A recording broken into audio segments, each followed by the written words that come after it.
excuse me. Okay, fine.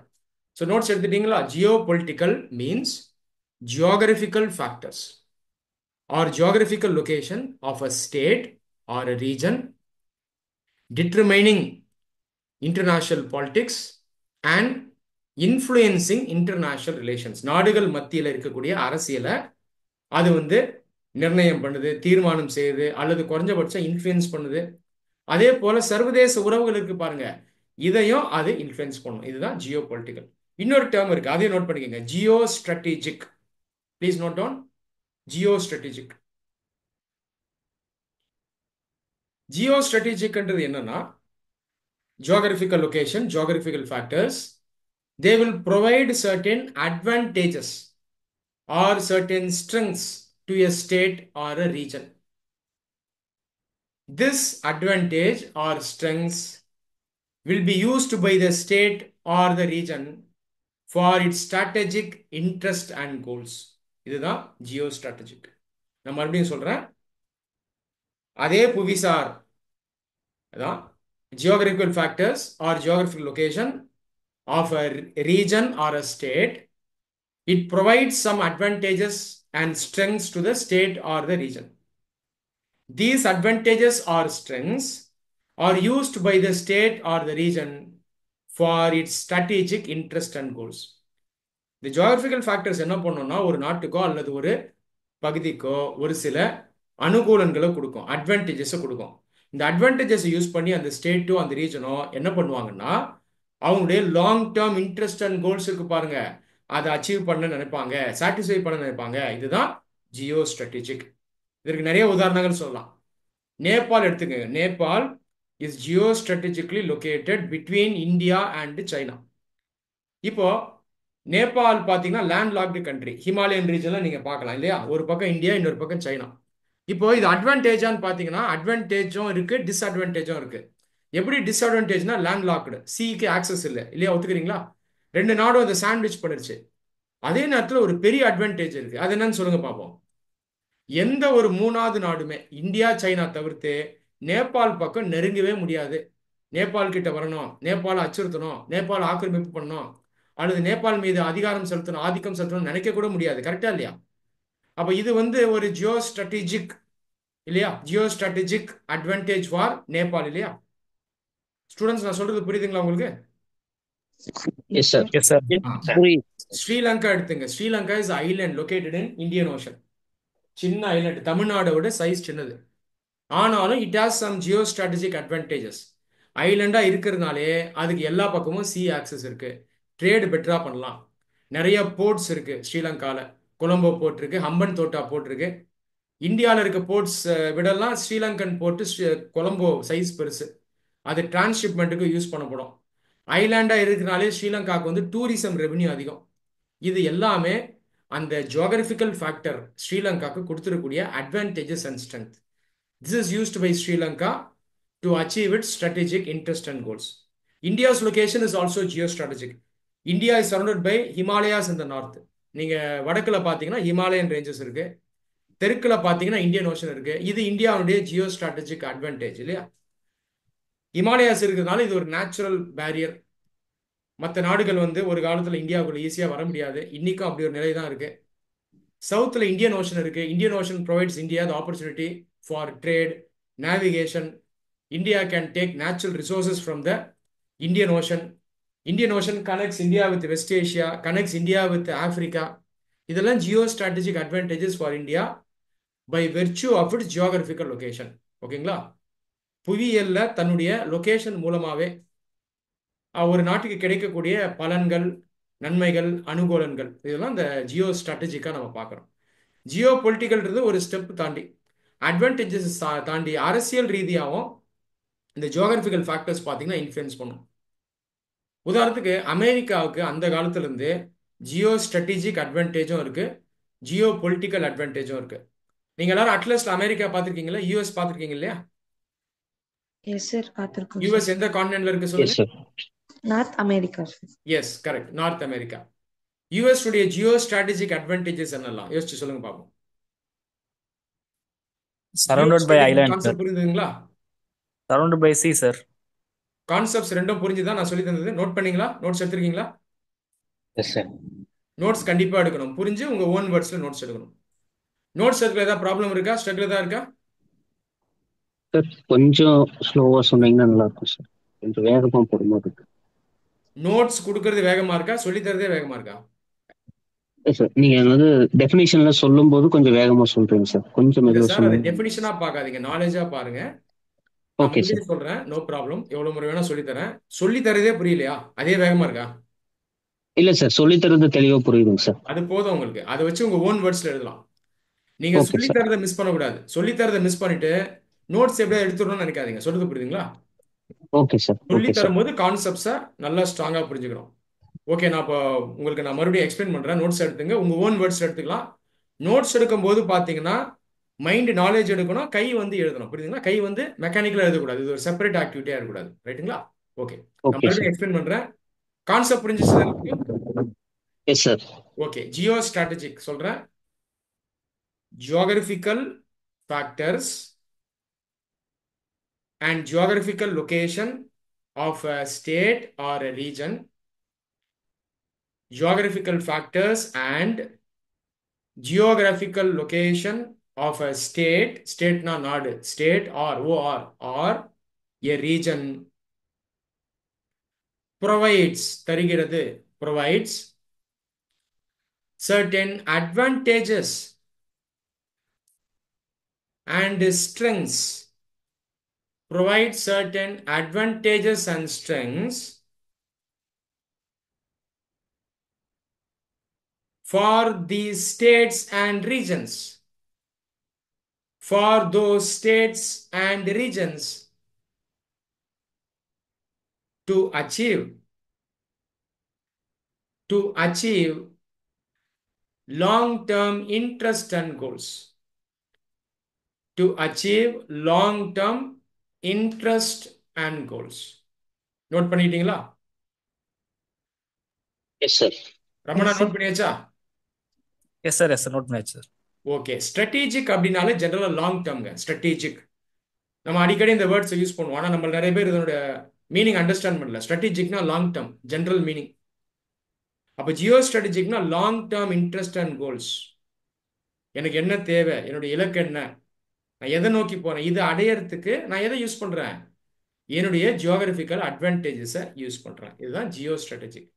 Tactical அப்படிங்கிறது short term, strategic அப்படிங்கிறது long term. புரியுதுங்களா? அடுத்து ஜியோ பொலிட்டிக்கல்.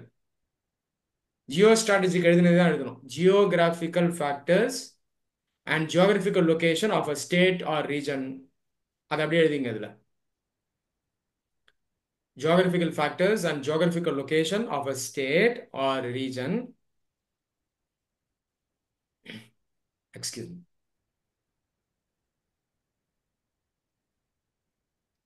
determines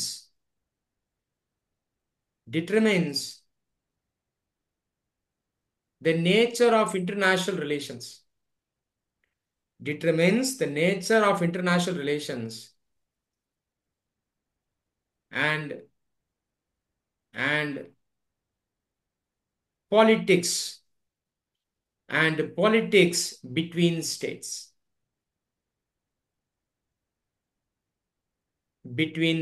நோட் பண்ணியாச்சுங்களா? Yes sir. Sorry sir. Sir எல்லாரும் விட்டு விட்டு பண்ணிட்டீங்களா? கேக்குதுங்க சார். என்னங்க? சார் சாரி சார், விட்டு விட்டு கேக்குதுங்க சார். கிளாரிட்டி சொல்றதே கேட்க கேட்கலையா? மாட்டேங்குது. இல்ல எங்க மிஸ் ஆச்சு? Determines the nature of international relation அங்கிட்ட இருந்து கேட்கல sir. determines the nature of. அதான் நீங்க கொஞ்சம் எனக்கு அக்னாலஜ் பண்ணா பெட்டரா இருக்கு. யாருமே பேச மாட்டீங்க. சரி, ஓகே, ஏதாவது பேசணும். நம்ம இன்டராக்டிவ் செஷன் தான் நடத்துறோம். அக்னாலஜ் பண்ணணும். என் முன்னாடி உட்கார்ந்து இருந்தீங்கன்னா எப்படி இன்டராக்ட் பண்ணுங்க, அந்த மாதிரி இன்டராக்ட் பண்ணுங்க. ஃப்ரீயா இன்டராக்ட் பண்ணுங்க. வீடியோ கூட ஆன் பண்ணி வைக்கலாம். இன்டராக்ட். Okay okay.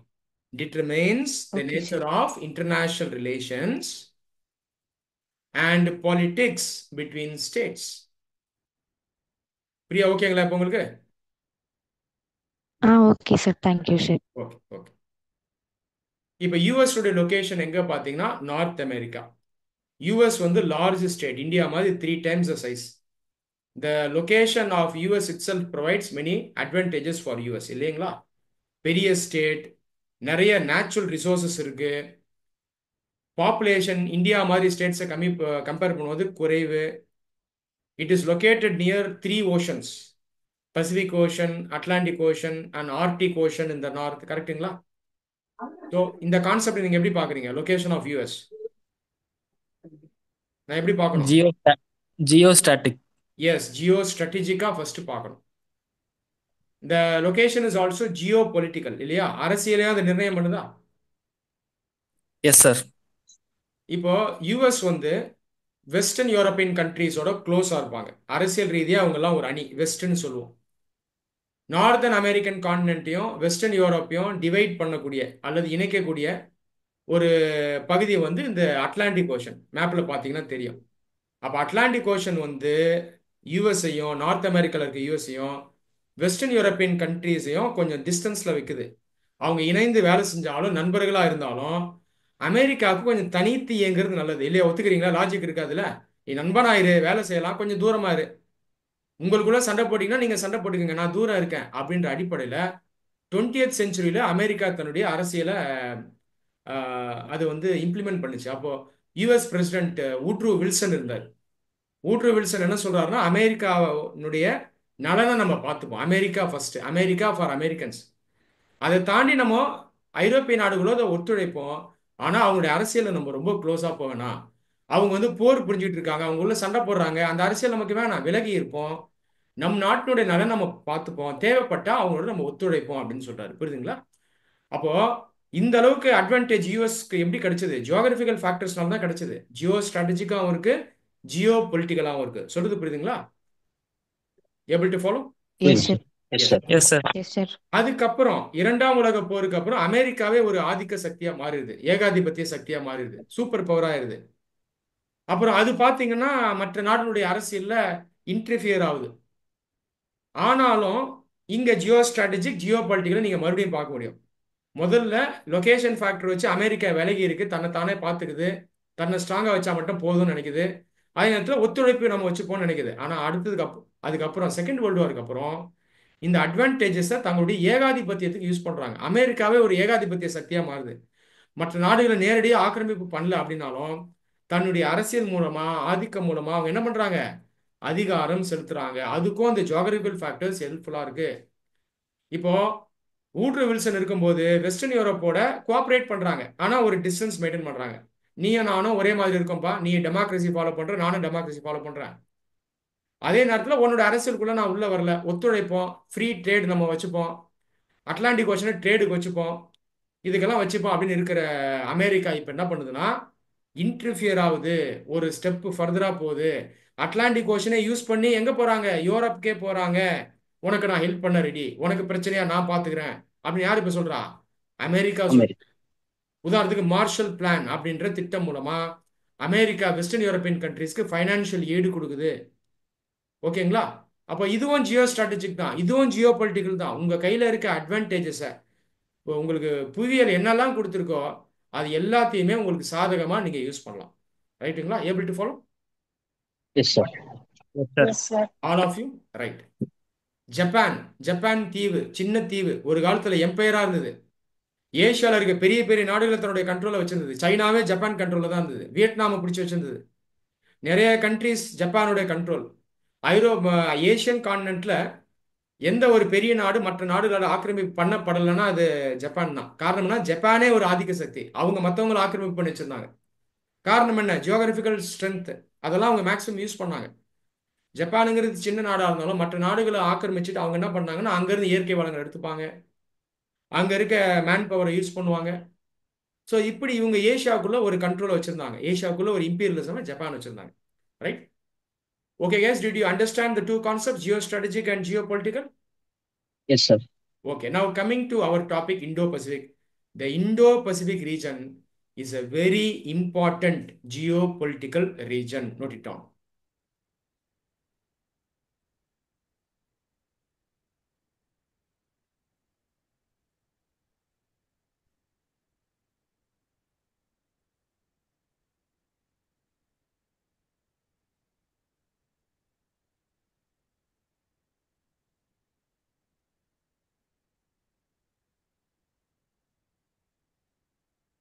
இந்தோ பசிபிக் ரீஜனுங்கிறது நம்ம அட்லஸ்ல பார்த்தோம்னா தெரியும்.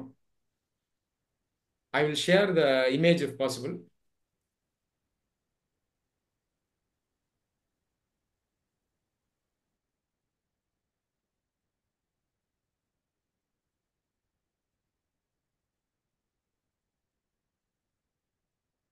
அட்டாச் பண்ண முடியுமான்னு எனக்கு தெரியல. I will check. Okay, you can check it yourself. Indo Pacific region is the region, group of countries collectively surrounded by Indian Ocean and Pacific Ocean.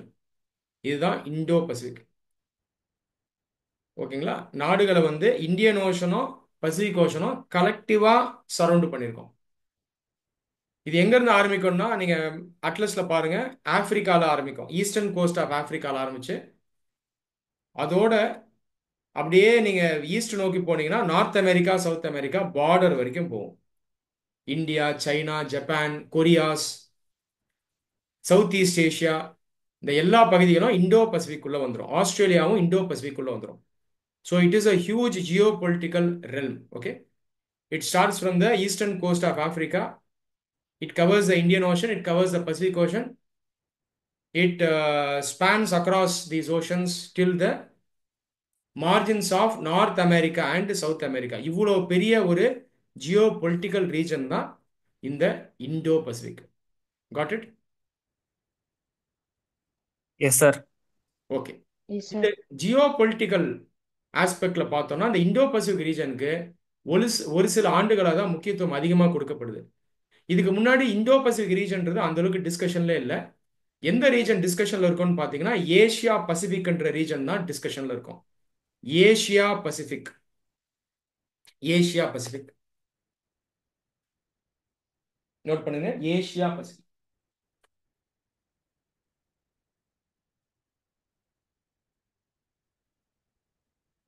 Asia பசிபிக்ன்றது the countries in Asian continent surrounded by Pacific. இதுதான் Asia Pacific.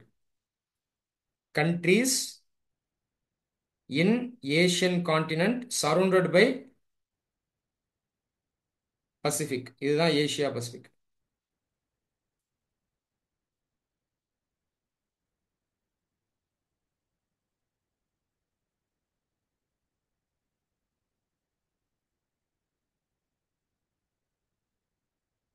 இதுதான் Indo பசிபிக்னுடைய map.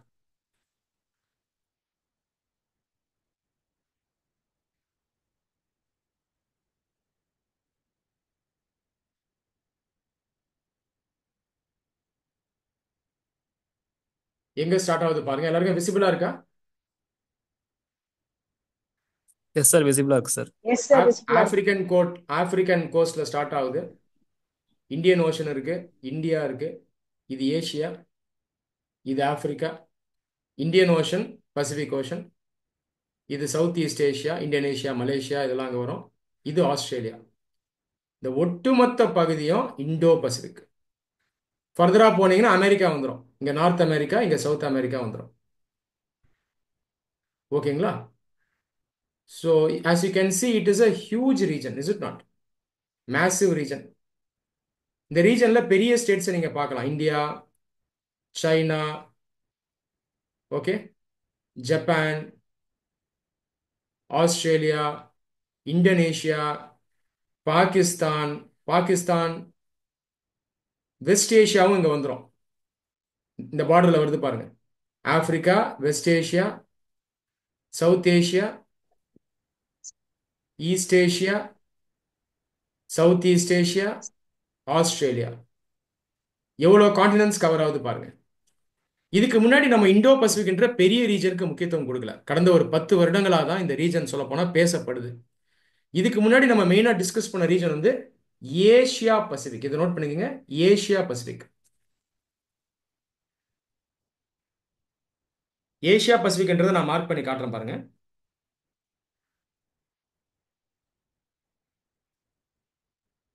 டெமார்கேட் பண்ணிட்டேன் பாருங்க. இந்த பகுதி மட்டும்தான் Asia Pacific. இந்த mark பண்ணிருக்கேன்னா இங்க ஆரம்பிச்சு இப்படி போதா, இந்த இந்த பகுதி மட்டும்தான் ஏஷியா பசிபிக். இது புரியுதுங்களா உங்களுக்கு? Next time I will include the image.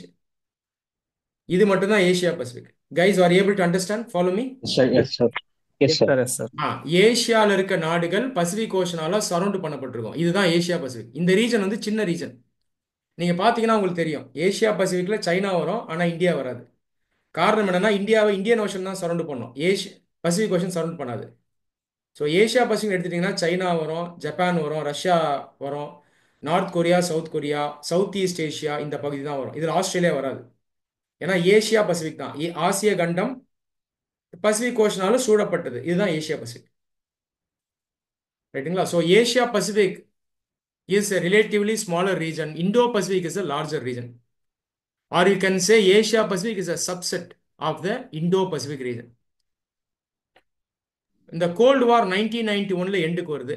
Gold வார் முடிவுக்கு வரும்போது ஒரு சூப்பர் பவரான யுஎஸ்எஸ்ஆர், சோவியத் யூனியன் உடஞ்சு போயிருது. அதுக்கப்புறம் ஒரே சூப்பர் பவர் தான் இந்த உலகத்துல, அமெரிக்கா. இன்னைக்கு வரைக்கும் US is the only super power. 1991 வரைக்கும் வேர்ல்டு வாஸ் பை போலார், 2 துருவங்கள் இருந்தது, 2 வல்லரசுகள் இருந்தது. தேர் வர் 2 சூப்பர் பவர்ஸ்.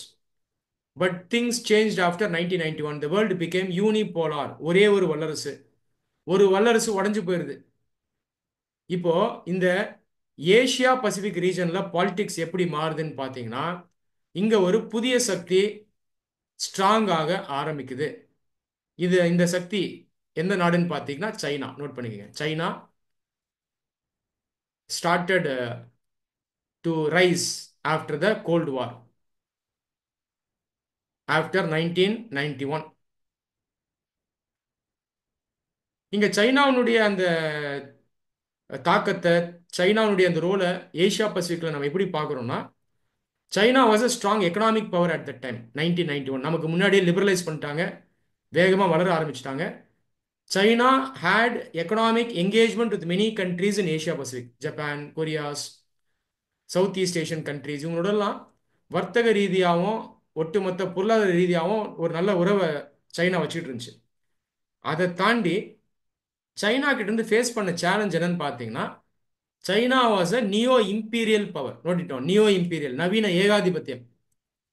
ஏகாதிபத்தியம் அப்படிங்கிறது ஒரு நாடு இன்னொரு நாட்டை அதிகாரம் செய்வது அல்லது ஆட்சி செய்வது. சிம்பிளா சொல்லணும்னா தன்னுடைய கண்ட்ரோல்ல வைக்கிறது. இதுதான் ஏகாதிபத்தியம். ஒரு காலத்துல ஏகாதிபத்தியம் இருந்தது, டைரக்டா இருந்தது இம்பீரியலிசம். 2ஆம் உலக போர் வரைக்கும் இம்பீரியலிசம் ஒரு ஸ்ட்ராங் கான்செப்டா இருந்தது. பல நாடுகள் இம்பீரியலிசம் கீழே தான் இருந்தது. நம்முடைய நாடு இந்தியாவே இம்பீரியலிசம் கீழே தான் இருக்கு. ஆனா 1991க்கு அப்புறம் பாத்தீங்கன்னா ஒரு புதிய சக்தி நியோ இம்பீரியல் கண்ட்ரியா ஏசியா பசிபிக்ல உருவாகுது. ஏன் நியோ இம்பீரியல்னு சொல்றோம்னா, நியோ இம்பீரியலிசம்ன்றது இன்டைரக்ட் இம்பீரியலிசம், நவீன ஏகாதிபத்தியம். ஒரு நாடு இன்னொரு நாட்டை டைரக்டா ஆட்சியெல்லாம் செய்யாது, அதை போய் ஆக்கிரமிப்பு பண்ணி ஆட்சி செய்யாது. ஆனா இன்டைரக்டா ஒரு நாடு இன்னொரு நாட்டையோ அல்லது பல நாடுகளையோ தன்னுடைய இன்ஃப்ளூயன்ஸ்ல வச்சுக்கும், தன்னுடைய இன்டைரக்ட் கண்ட்ரோல்ல வச்சுக்கும். இந்த கான்செப்ட் தான் நியோ இம்பீரியலிசம். இன்னைக்கு பல நாடுகள் பார்த்தீங்கன்னா neo imperial powers, America, China, Russia, France, Britain, இவங்கெல்லாம் நியோ இம்பீரியல் பவர்ஸ். சொல்லப்போனால் இந்தியாவை சுற்றி இருக்கக்கூடிய அண்டை நாடுகள் ஒரு நியோ இம்பீரியல் பவராக பார்க்குது. மால்டிவ்ஸ், பங்களாதேஷ் போன்ற நாடுகள் இப்படி தான் இந்தியாவை பார்க்குறாங்க. சவுத் ஏஷியாவில் இந்தியா ஒரு நியோ இம்பீரியல் கண்ட்ரி, நவீன ஏகாதிபத்திய நாடு, தன்னுடைய சக்தியை யூஸ் பண்ணி மற்ற நாடுகளை தன் கைவசம் வைக்க பார்க்குது அப்படின்ற ஒரு அண்டர்ஸ்டாண்டிங் இந்தியா மேலேயே இருக்கு. 1991ல சைனா வந்து உண்மையாலே ஒரு ஏகாதிபத்திய சக்தியா ஏசியா பசிபிக்ல செயல்பட ஆரம்பிக்குது. இங்க முடிஞ்ச வரைக்கும் மற்ற கண்ட்ரீஸை தன்னுடைய இன்ஃப்ளூயன்ஸ்ல கொண்டு வரணும்னு நினைக்குது. புரியுதுங்களா? Got it? சார் உங்க முகத்தை என்னால பார்க்க முடியாது, நீங்க பேசுங்க தான் எனக்கு தெரியும். அட்லீஸ்ட் வீடியோ ஆன் பண்ணா ஐ கேன் இன்ட்ராக்ட். கிளாஸ் ரூம்ல நான் கிளாஸ் எடுக்கும்போது I can see the candidates. ஒருவேளை உங்களுக்கு புரியல, ஸ்ட்ரகிள் பண்றீங்கன்னா நானே கேட்பேன். நீங்க அப்ப பேசுங்க தான் எனக்கு தெரியும், ஆன்சர் பண்ணாதான் எனக்கு தெரியும். Okay, China was a neo imperial power. It was a expansionist power. Note பண்ணிக்கங்க, எக்ஸ்பான்ஷனிஸ்ட். எக்ஸ்பான்ஷனிஸ்ட் அப்படின்னா தன்னைத்தானே விரிவுபடுத்திக்கக்கூடிய ஒரு சக்தி. அது எப்படி பண்ணுவாங்கன்னா, வாய்ப்பு கிடைக்கும் போது இன்னொரு நாட்டை ஆக்கிரமிப்பு பண்ணுவாங்க. முழுசா ஆக்கிரமிப்பு பண்ணலனாலும் ஒரு சில பகுதிகள் ஆக்கிரமிப்பு பண்ணுவாங்க. சீஸ் அண்ட் ஓஷன்ஸ் இருக்கு பாருங்க, இதுல கொஞ்சம் ஆக்கிரமிப்பு பண்ண பார்ப்பாங்க. In some way are the other a country will try to expand its territory. எல்லை பகுதியை அது வந்து விரிவாக்கம் செய்ய பார்க்கும். இதுதான் எக்ஸ்பான்ஷனிஸ்ட். ஓகேங்களா? இன்னைக்கும் சைனா ஓப்பனா சில நாடுகளை அச்சுறுத்தல் பண்றாங்க. ஏற்கனவே இந்தியாவில் சில ரீஜன்ஸ் ஆக்குபை பண்ணிட்டாங்க. லடாக்ல அக்சை சின்ன்ற பகுதியை ஆக்குபை பண்ணிட்டாங்க. இந்தியாவுடைய அருணாச்சல் பிரதேச தன்னுடையது அப்படின்னு சைனா இன்னைக்கும் சொல்லுது. தனி நாடா இருக்கக்கூடிய தாய்வான் வந்து எங்களை எங்களுடைய கட்டுப்பாட்டில் தான் வரணும், அதுவும் வந்து சைனாவுடைய கட்டுப்பாட்டில் இருக்க கண்ட்ரி தான் அப்படின்னு சைனா சொல்லுது. அதனால சைனாவை நம்ம எப்படி பார்க்குறோம்? ஏகாதிபத்திய சக்தியாக பார்க்குறோம், ஒரு எக்ஸ்பான்ஷனிஸ்ட் பவராக பார்க்குறோம். புரியுதுங்களா? இந்த கான்செப்ட்லாம் புரியுதா? நோட் பண்ணுறீங்களா எல்லாரும்? Yes new sir. Imperialist, expansionist and ஹெஜிமோனின்னு ஒரு கான்செப்ட் இருக்கு, அதையும் நோட் பண்ணிக்கங்க. ஹெஜிமனி, இது எல்லாமே முக்கியமான கான்செப்ட்டுங்க. ஹெஜிமனி ஹெஜிமனிங்கிறது ஜென்ரல் அண்டர்ஸ்டாண்டிங்ல domination or influence. Domination or influence, ஆதிக்கம் அல்லது தாக்கம். ஒரு நாடு இன்னொரு நாட்டை ஆதிக்கம் செலுத்துது அல்லது இன்னொரு நாட்டின் மீது தன்னுடைய அரசியல் தாக்கத்தை அந்த நாடால வைக்க முடியுது அப்படின்னா அது பேர் ஹெஜிமனி. ஹெஜிமனி அப்படிங்கிறது இன்னைக்கு பல நாடுகள் கையில இருக்கு.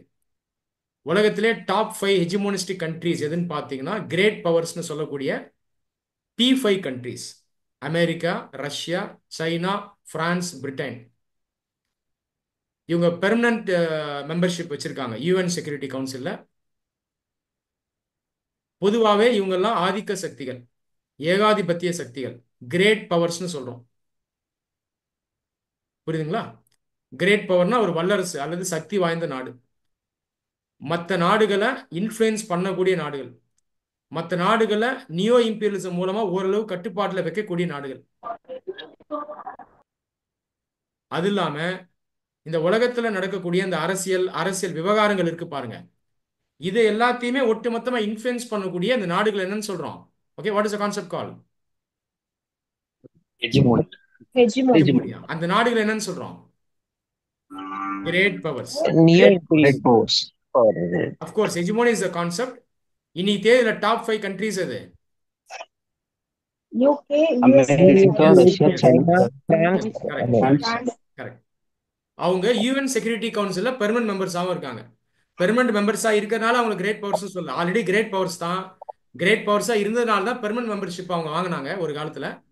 அதை நம்ம இன்னொரு நாள் டிஸ்கஸ் பண்ணுவோம் டீட்டெயிலா. யூஎன் கீழே இவங்க தான் ஏகாதிபத்திய சக்திகள். இந்த ஏகாதிபத்திய சக்திகள்ல நம்பர் 1ல இருக்கிறது America, strongest imperial power, neo imperial power.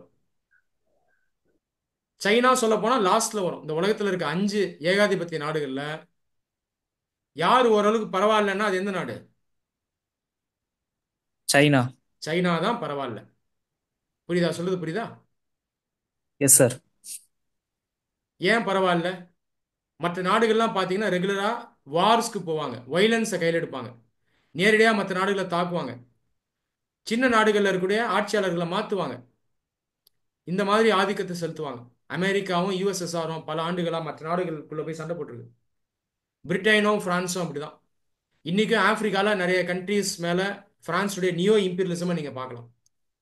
இந்த நாடுகள்லாம் உலகத்தில் இருக்கக்கூடிய அந்த அரசியல் நிர்ணயம் பண்ணக்கூடிய, தீர்மானிக்கக்கூடிய அந்த பொசிஷனில் ரொம்ப காலமாக இருந்துட்டு வராங்க. ஆனால் சைனா பார்த்தீங்கன்னா அப்படி கிடையாது. சைனாவுக்கு ஆதிக்கம் இருக்கு, ஆனால் இந்த அளவுக்கு இருக்காது. ஒரு சின்ன விஷயம் சொல்றவங்க நிறைய பேருக்கு ஆச்சரியமா இருக்கும். அமெரிக்காவுக்கு ஓவர்சீஸ் மிலிட்ரி பேஸ், தன்னுடைய நாட்டினுடைய எல்லை பகுதிக்கு வெளியே இருக்கக்கூடிய அந்த ராணுவ மையங்கள் இருக்கு பாருங்க, மிலிட்ரி பேஸ் கிட்டத்தட்ட 800 ராணுவ மையங்கள் இருக்கு, மிலிட்ரி பேஸ் இருக்கு. சைனாவுக்கு ஒன்னே ஒன்று தான் இருக்கு. ஆப்பிரிக்காவில் இருக்கக்கூடிய சின்ன நாடான ஜிபூட்டிங்கிற நாடுல மட்டும்தான் ஒரே மிலிட்ரி பேஸ் இருக்கு. அமெரிக்காவுக்கு 700 பேஸ் இருக்கு. பிரிட்டனுக்கு கிட்டத்தட்ட 100 பேஸ் இருக்கு. இவங்கெல்லாம் தான் மெயினா இந்த உலகத்தை கண்ட்ரோல் பண்றது. சைனா கண்ட்ரோல் பண்ணுது, but to a limited manner in certain regions. புரியுதுங்களா? able to follow? So least imperial பவர்னா இன்னைக்கு யாரு? China. China. China. China, correct. ஆனா இந்தியன் பாயிண்ட் ஆஃப் வியூல சைனா ஒரு த்ரெட் தான். ஏன்னா நம்மளுடைய டெரிட்டரி ஆக்குபை பண்ணியிருக்காங்க, பார்டர் டிஸ்பியூட் நமக்கும் சைனாக்கும் இருக்கு. இந்த மாதிரி பிரச்சனைகளை வச்சு பார்க்கும்போது இந்தியாவுடைய நெய்பர் அப்படின்ற அடிப்படையில் இந்தியாவுக்கு பார்த்தீங்கன்னா சைனா ஒரு இமீடியட் த்ரெட் தான், அதுல மாற்று கருத்து இல்லை. ஆனா இன்டர்நேஷனல் பெர்ஸ்பெக்டிவ்ல சைனா வந்து among the 5 great powers and imperial powers, it is the least power.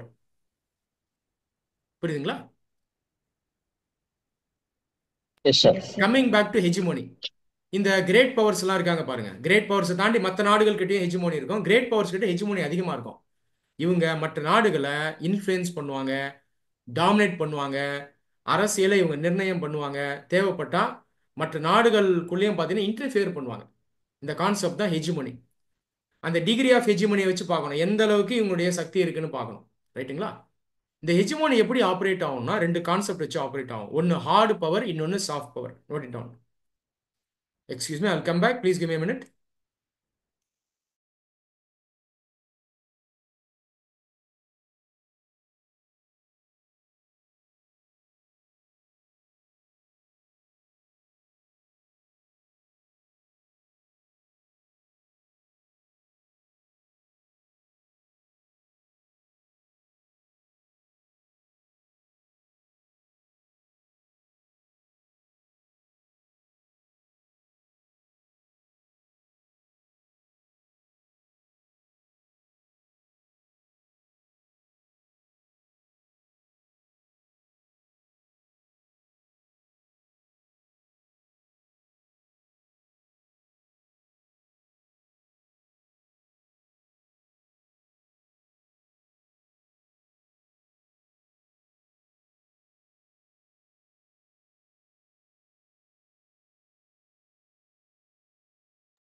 Excuse me. Hard power and soft power.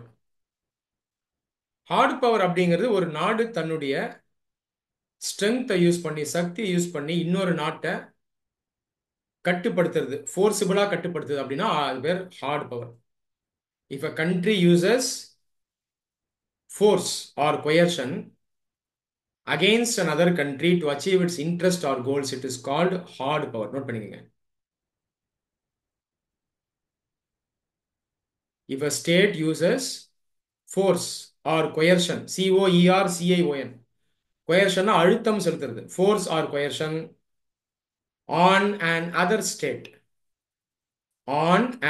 state to achieve its interest and goals, it is called hard power.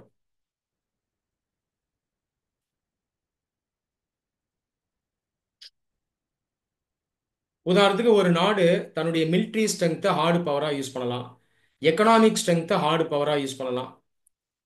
உதாரணத்துக்கு China தன்னுடைய military ஸ்ட்ரென்த்தை use பண்ணி ஒரு காலத்துல Tibet அப்படின்ற பகுதியை ஆக்கிரமிப்பு பண்ணி இன்னைக்கு திபெத்தை தன்னுடைய ஒரு அங்கமா மாத்திருக்கு. இது example of hard power. Tibet மக்களுடைய விருப்பத்துக்கு எதிராக அந்த நாட்டை ஆக்கிரமிப்பு பண்ணி தன்னோட இணைச்சுக்கிட்டாங்க. இது ஹார்டு பவர். ரைட்டா? மிலிட்ரி ஸ்ட்ரென்த்தை யூஸ் பண்றதுக்கு எக்ஸாம்பிள். பிரிட்டிஷ் அவங்களுடைய ஹார்டு பவர் யூஸ் பண்ணி இந்தியாவை 200 வருஷம் தன்னுடைய கண்ட்ரோல்ல வச்சுக்கிட்டாங்க இல்லையா? எக்கனாமிக் ஸ்ட்ரென்த்தை கூட ஹார்ட் பவரா யூஸ் பண்ணலாம். ஒரு நாடு தன்னுடைய பொருளாதார சக்தி யூஸ் பண்ணி இன்னொரு நாட்டு மேல அழுத்தம் செலுத்தலாம்.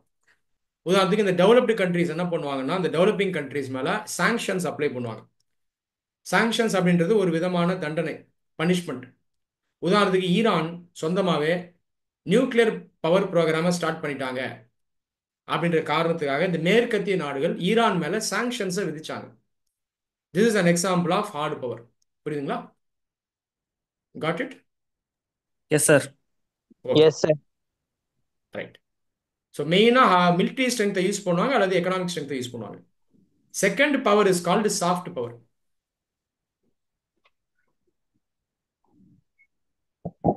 மென்மை ஆதிக்கம் அல்லது மென் ஆதிக்கம். சாஃப்ட் பவர் அப்படிங்கிறது ஹார்டு பவருக்கு அப்படியே ஆப்போசிட். இது வரைக்கும் சொல்லி தந்தது எல்லாருக்கும் புரியுதா? Yes, sir. புரியுது. ஓகே, கவனமா இருங்க. கான்செப்ட் லேர்ன் பண்றதுல மட்டும் கவனம் செலுத்துங்க. நோட்ஸை சொந்த வார்த்தைகளை கூட எடுத்துடலாம், அது பிரச்சனை இல்லை. ஹிண்டா எடுத்துட்டு கூட அதுக்கப்புறம் நீங்க நோட்ஸா மாத்திக்கலாம். அதை தாண்டி டவுட்ஸ் இருந்தா கேளுங்க, நான் மறுபடியும் சொல்லித்தரேன். கவனத்தை விட்டுறக்கூடாது. Soft power is the opposite of hard power. Soft power does not use force or coercion. இங்க வந்து ஆதிக்கம்ன்றது இருக்காது, அழுத்தம்ன்றது இருக்காது. அழுத்தமே செலுத்தாம ஒரு நாடு ஃப்ரெண்ட்லி மேனர்ல மற்ற நாடுகளோட உறவு வச்சுக்குதுன்னா அது பேர் soft power. If a state engages in friendly relations with other states Without using force or coercion, it is called soft power. If a state maintains or engages in friendly relations with other states without force or coercion, it is called soft power. தமிழ்ல மென் ஆதிக்கம், மென்மை இல்லையா, அந்த மென். இந்த soft power பார்த்தீங்கன்னா பல நாடுகளுக்கு ரொம்ப யூஸ்ஃபுல்லாக இருக்கும். ஹார்டு பவரில் சாதிக்க முடியாத சாஃப்ட் பவரில் சாதிக்கலாம். சாஃப்ட் பவர் மூலமாக ஒரு நாடு என்ன பண்ணணும்னா, மற்ற நாடுகளில் வாழக்கூடிய மக்கள் இருக்காங்க பாருங்க, அவங்க வந்து தங்கள் நாட்டை வந்து பாசிட்டிவாக பார்க்கணும், ஒரு பாசிட்டிவ் இமேஜ் மூலமாக பார்க்கணும் அப்படின்ற மாதிரி ஒரு சுச்சுவேஷனை உருவாக்குவாங்க. The country will try to shape the thoughts and preferences of people living in other countries and create a positive image of itself. உதாரணத்துக்கு பிரிட்டிஷ் இந்தியாவை 200 வருஷம் ஆட்சி பண்ணாங்க இல்லையா? அவங்க வெறும் ஹார்டு பவர் மட்டும் யூஸ் பண்ணல, சாஃப்ட் பவர் யூஸ் பண்ணாங்க. கேர்ஃபுல்லாக இந்தியாவில் சில திட்டங்களை கொண்டு வந்தாங்க, அது மூலமாக இந்தியர்களுக்கு வேலை வாய்ப்பு கொடுத்தாங்க.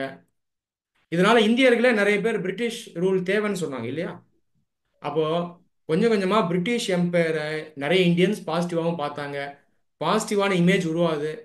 இந்த மாதிரி மக்கள் மத்தியில் ஒரு பாசிட்டிவ் இமேஜை உருவாக்கணும், அவங்களுடைய தாட்ஸை ஷேப் பண்ணணும், வடிவமைக்கணும், ஒரு பெர்செப்ஷனை உண்டாக்கணும். இந்த இந்த கண்ட்ரோல் பேர் தான் சாஃப்ட் பவர். சொல்றது புரியுதுங்களா? இதை ஒரு நாடு கண்டிப்பாக செய்யணும், எல்லா நாடுகளும் செய்யும், இந்த கிரேட் பவர்ஸ்லாம் கண்டிப்பாக செஞ்சுருக்கோம். உதாரணத்துக்கு அமெரிக்கா எடுத்துங்க. அமெரிக்கா தன்னுடைய மூவிஸ் மூலமா, ஹாலிவுட் மூவிஸ் மூலமா இந்த உலகத்தில் இருக்க பல மக்களை பார்த்தீங்கன்னா இன்ஃப்ளூயன்ஸ் பண்ணியிருக்கோம் இல்லையா? ஒத்துக்கிறீங்களா? am I right? Yes sir. ஆமா சார். ஓகே. சரி சார். ஹாலிவுட் மூவியை பாருங்க, உங்களுக்கு ஒரு பாசிட்டிவ் இமேஜ் தான் வரும் இல்லையா? ஒரு கூஸ் பம்ப் வரும்ல. நிறைய படம் இருக்கு. ஜான் ராம்போ போய் ஆப்கானிஸ்தான்ல சண்டை போடுவாரு, Iron Man, Avenger, Superman, அந்த மேன் இந்த மேன் எப்படி காட்டுவாங்க? இவங்கெல்லாம் அந்த உலகத்துக்காக சாக்ரிஃபைஸ் பண்றாங்க. எங்கேருந்து வந்தாங்க இவங்கெல்லாம்? அமெரிக்காலேருந்து வந்தாங்க. So America stands for sacrifice, stands for freedom, stands for democracy. மற்ற நாடுகளில் மக்கள் செத்தாலும் அவதிப்பட்டாலும் அதை காப்பாற்றுற ஒரு அமெரிக்கனா இருப்பான்ற ஒரு மெசேஜ் வந்துருது இல்லை ஹாலிவுட் மூவில? கரெக்டா இல்லையா? இதுதான் yes sir. Soft power. Yes sir. அதே போல அமெரிக்கா உருவாக்குற ப்ராடக்ட்ஸ் ஆகட்டும், டெக்னாலஜி ஆகட்டும், இது உங்களை இன்ஃப்ளூயன்ஸ் பண்ணுதா? அமெரிக்கன் டெக்னாலஜினா பெஸ்ட்டாக இருக்கும், அவன் உலகத்துக்காக உருவாக்குறான்ப்பா, மக்களுக்காக உருவாக்குறான்ப்பா, இது எனக்கு நல்லதுன்னு பார்க்குறீங்களா இல்லையா? உதாரணத்துக்கு கூகுள் இருக்கு, யூடியூப் இருக்கு, இதெல்லாமே சாஃப்ட் பவர் தான். ரைட்டா? Got it? Okay sir. Okay. Yes sir. Concept தான் சாஃப்ட் பவர். இந்த கிரேட் பவர்ஸ் எல்லாமே பார்த்தீங்கன்னா அவங்க ஹெஜிமோனியை சாஃப்ட் பவர் வச்சும் பில்ட் பண்ணியிருப்பாங்க, ஹார்டு பவர் வச்சும் பில்ட் பண்ணியிருப்பாங்க. So hegemony is based on both hard power and soft power. Got it? Note it on.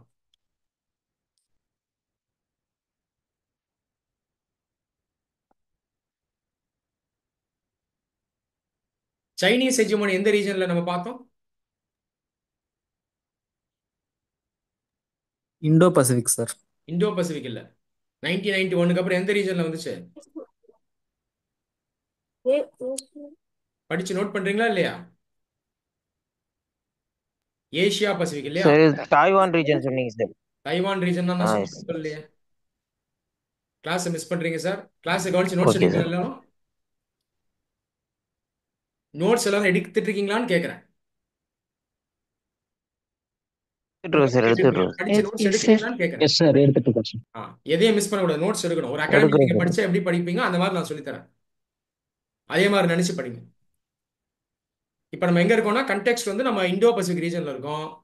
நான் எங்க இருந்து வந்தேன்? இதை 1991 வரைக்கும் இந்த வேர்ல்டு பைப்போலராக இருந்தது, 2 சூப்பர் பவர்ஸ் இருந்தது. ஆனால் 1991ல் ஒரு சூப்பர் பவர் யூஎஸ்எஸ்ஆர் உடஞ்சு போயிருது, வேர்ல்டு யூனிபோலர் ஆயிடுச்சு. அதுல இருந்து ஒரே சூப்பர் பவர் தான்.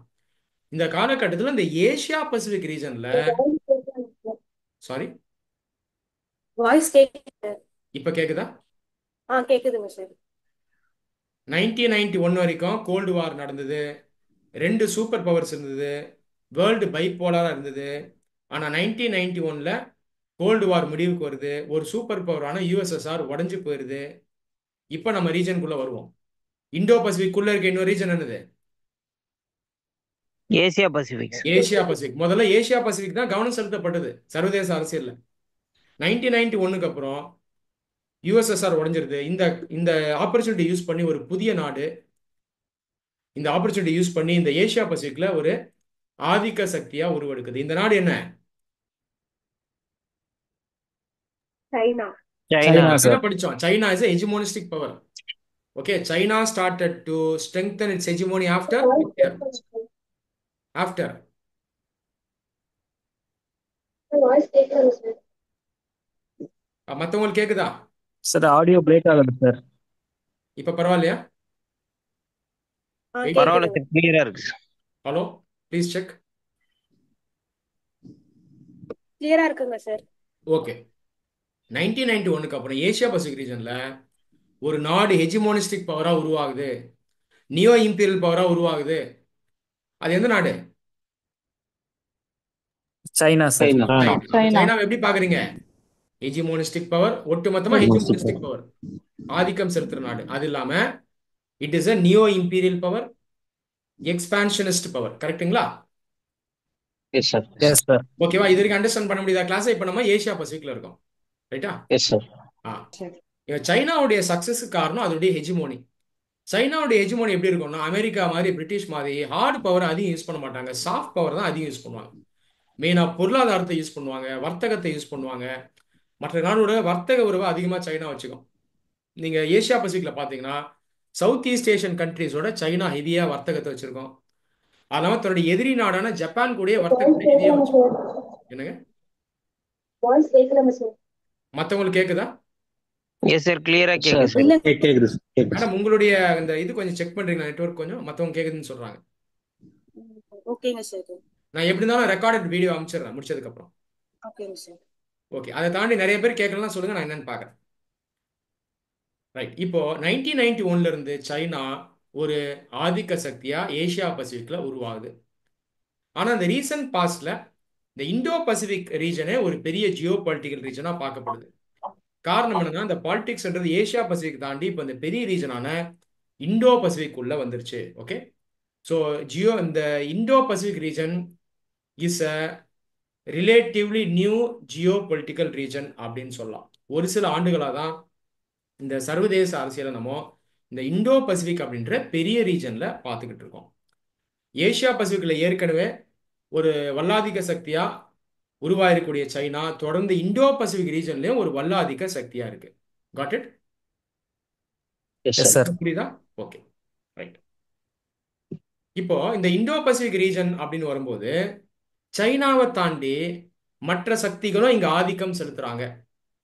சைனா இன்னைக்கு தேதியில இங்க நம்பர் 1 ஹெஜிமோனிஸ்டிக் பவரா இருக்கு.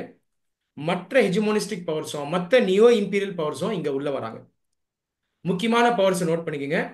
America, America,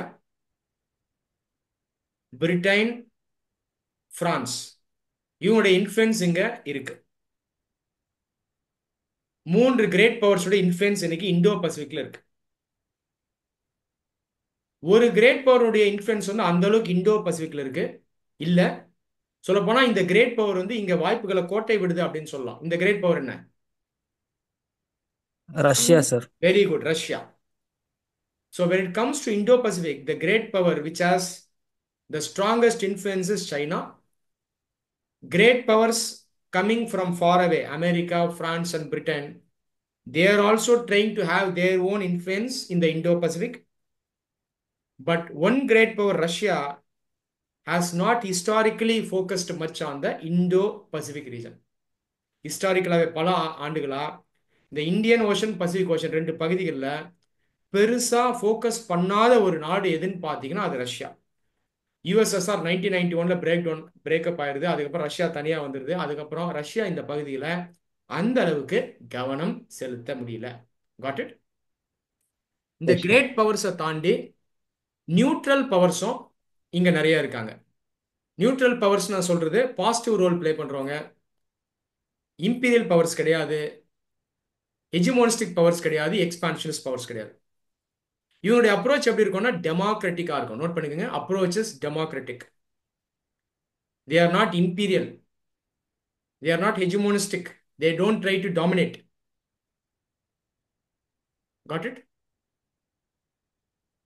yes sir. இந்த நாடுகள் பார்த்தீங்கன்னா அவங்க டொமஸ்டிக்காவும் அவங்க வந்து டெமோக்ராட்டிக்கா இருப்பாங்க. உள்நாட்டு அரசியலே அது மக்களாட்சி நாடா இருக்கும். நேச்சுரலா சர்வதேச அரசியலே அவங்க டெமோக்ரஸியை ஃபாலோ பண்ணுவாங்க. இந்த நாடுகள் யாருன்னு பார்த்தீங்கன்னா மெயினா இந்தியா, ஜப்பான், ஆஸ்திரேலியா, 3 நாடுகள். இவங்களுடைய இன்ஃப்ளூயன்ஸும் இந்தோ பசிபிக்ல இருக்கு. இந்தியா, ஜப்பான், ஆஸ்திரேலியா இவங்களுடைய இன்ஃப்ளூயன்ஸும் இருக்கு. சப்ஜெக்ட் புரியுதா? இன்டெப்தா புரியுதா? எஸ் சார், புரியுது சார். எஸ் சார், இதே நீங்க கரண்ட் அஃபேர்ஸ் ஆரம்பிச்சீங்கன்னா ஒன்றும் புரியாது. எடுத்தோன்னே குவாட்னு ஒன்று படிச்சிருப்பீங்க. அது ஏன்னு நமக்கு புரியாது. வெறும் மனப்பாடம் மட்டும் பண்ணுவோம். ஓகே ஓகே, சம்மரைஸ் பண்ணி சொல்லுங்க. Who are the imperial powers today? Who are trying to dominate? Who are trying to enforce their hegemony? யாரெல்லாம் சொல்லுங்க. P5 countries sir. Ramana, Indo பசிபிக்ல கேட்குறேன். Indo Pacific China sir. அப்புறம் சொல்லுங்க. USA, UK, France. இது வரைக்கும் நான் சொல்றது புரியுதா இல்லையாங்க? நான் மறுபடியும் சொல்லி தரணுமா? புரியுதுங்க. ஹலோ, புரியுதா புரியலையா? புரியுது சார். புரியுது சார். அப்ப ஏன் யாரும் ஆன்சர் பண்ண மாட்டீங்க? புரிஞ்சுக்கணும், நோட் பண்ணணும், சொல்லணும்னு சொல்றேன். அப்பதான் கரெக்டா படிக்கிறீங்கன்னு அர்த்தம். நான் உங்களை செக் பண்றேன் கரெக்டா படிக்கிறீங்களான்னு. கரெக்டா புரிஞ்சுக்கணும், நோட்ஸ் எடுக்கணும், ஆன்சர் பண்ற மாதிரி இருக்கணும். அப்பதான் செலெக்ஷன்ல இருக்கீங்கன்னு Sir, அர்த்தம். question in or what? Question in Indo or what? Pacific ரீஜன்ல டாபிக்கே இந்தோ பசிபிக் தான். இந்தோ பசிபிக் ரீஜன்ல பல ஆண்டுகளா ஆதிக்கம் செலுத்தக்கூடிய கிரேட் பவர்ஸ் யாருங்க? சைனா. சைனா. சைனா. எப்பல இருந்து, எந்த சைனா, காலகட்டத்துல US, இருந்து? 1991. Very good. எந்த பகுதியில ஃபர்ஸ்ட் 1991 ஆரம்பிச்சாங்க ஆதிக்கத்தை? Asia Pacific sir. Correct. Asia பசிபிக்ல ஆரம்பிச்சு இன்னைக்கு எங்க விரிவா ஆயிடுச்சு? Indo Indo Pacific Pacific. Sir. Very good, Indo-Pacific. Very good. இப்போ சைனாவை தாண்டி, சைனா ஒரு ரீஜனல் பவர், இந்த ரீஜன்ல இருக்க power. It is a regional power. Regional பவரான சைனாவை தாண்டி இன்னும் தூரத்துல இருந்து இங்க ஆதிக்கம் செலுத்தணும்னு நினைக்கிற பவர்ஸ் யாரு சொல்லுங்க? கிரேட் பவர்ஸ்குள்ள US. America, France, France, US, Britain sir. USA, UK, America, France. France, Britain. Very simple. ஒருத்தரை விட்டுறணும். யாரை விட்டுறணும்? Russia. Russia Russia. Sir. Russia. Very good. Russia. 1991க்கு அப்புறம் யுஎஸ்எஸ்ஆர் உடைஞ்சிருது. அதுக்கப்புறம் வெளியே வர ரஷ்யா இந்த இடத்த பெருசா கவனம் செலுத்தல. அவங்களுக்கு நிறைய வீக்னஸஸ் இருந்தது, நிறைய சிக்கல்கள் இருந்தது. அது நீங்க தனியா வேர்ல்ட் ஹிஸ்டரியில படிப்பீங்க, எக்கனாமிக்ஸ்ல படிப்பீங்க. அதனால இந்த பகுதியில பெருசா அவங்களால ஆதிக்கம் செலுத்த முடியல. அதை தாண்டி ரஷ்யா பாத்தீங்கன்னா பொருளாதார ரீதியா வீக்கா இருக்கு. சைனா மாதிரி ஸ்ட்ராங்கா இல்ல. சைனா, ரஷ்யா ரெண்டுமே டெவலப்பிங் கண்ட்ரிஸ் தான். ஆனா இண்டஸ்ட்ரியல் ஸ்ட்ரென்த்னு வரும்போது சைனா இஸ் வெரி ஸ்ட்ராங். அது economy wise very large economy. 15 trillion GDP. கிட்டத்தட்ட இந்தியாவுடைய ஜிடிபி மாதிரி 4 மடங்கு பெருசு. அமெரிக்காவை இன்னும் கொஞ்சம் வருஷத்துல ஓவர்டேக்கே பண்ணிடுவாங்க. அதனால தான் சைனாவால இந்த பகுதியை டாமினேட் பண்ண முடியுது. அவங்க சாஃப்ட் பவர் வச்சு தான் மெயினா டாமினேட் பண்றாங்க. So China's hegemony in Indo Pacific is largely based on soft power. இந்த சாஃப்ட் பவரை அவங்க யூஸ் பண்றதுக்கு ஒரு ஸ்ட்ராட்டஜி வச்சிருக்காங்க. அது ஒரு ப்ராஜெக்டும் கூட. அது ஒரு யுக்தி, அது இல்லாமல் அது ஒரு ப்ராஜெக்ட். அதனுடைய பேர் வந்து belt and road initiative. Note it down. Belt and road.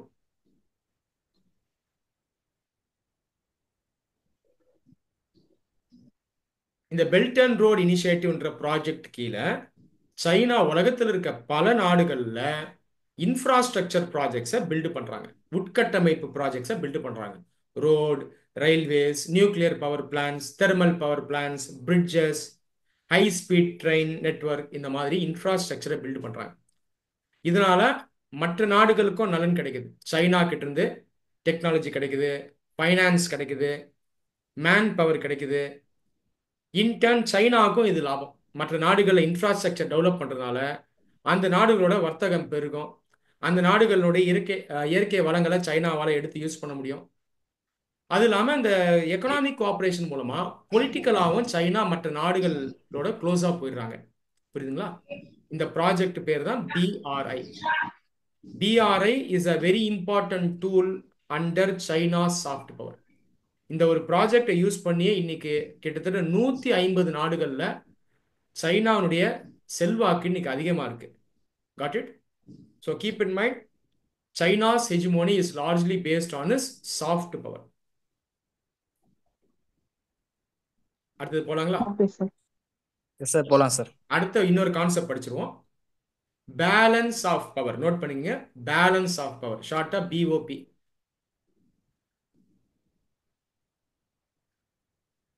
Great பவர்னா யாரு? இதெல்லாம் புரிஞ்சுதா உங்களுக்கு? ஹெஜிமோனினா என்ன, எஸ் சார். நியோ இம்பீரியலிசம் என்ன? ஓகேங்களா? இந்த கான்செப்ட்ஸ் எல்லாமே நமக்கு தேவை எக்ஸாமுக்கு, ப்ரிலிம்ஸ்க்கும் தேவை, மெயின்ஸ்க்கும் தேவை. மெயின்ஸ் கேள்விகள் எல்லாமே இப்படிதான் கேட்கப்படும், கான்செப்ட்ஸ்லாம் கேட்கப்படும், அனாலிட்டிக்கலாக கேட்கப்படும்.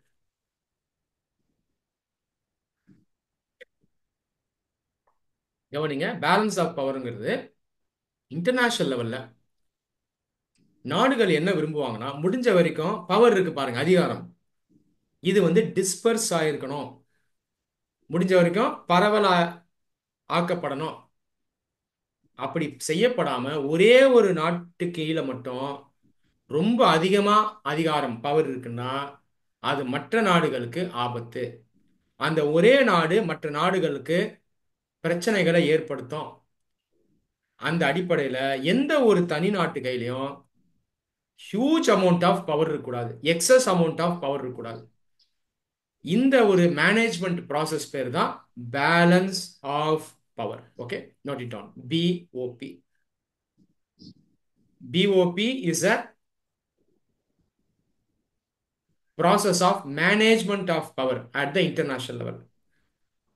Process of management of power at the international level.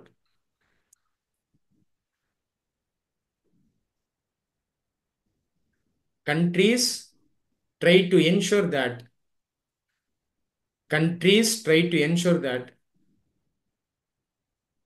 no single state wheels, WIELDS, wheels na use பண்றது, wheels too much power so as to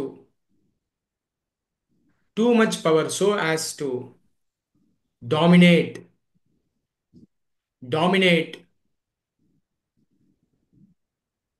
and control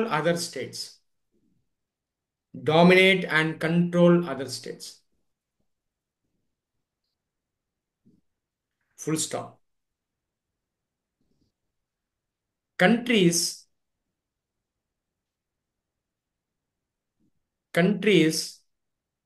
try to ensure dispersal of power.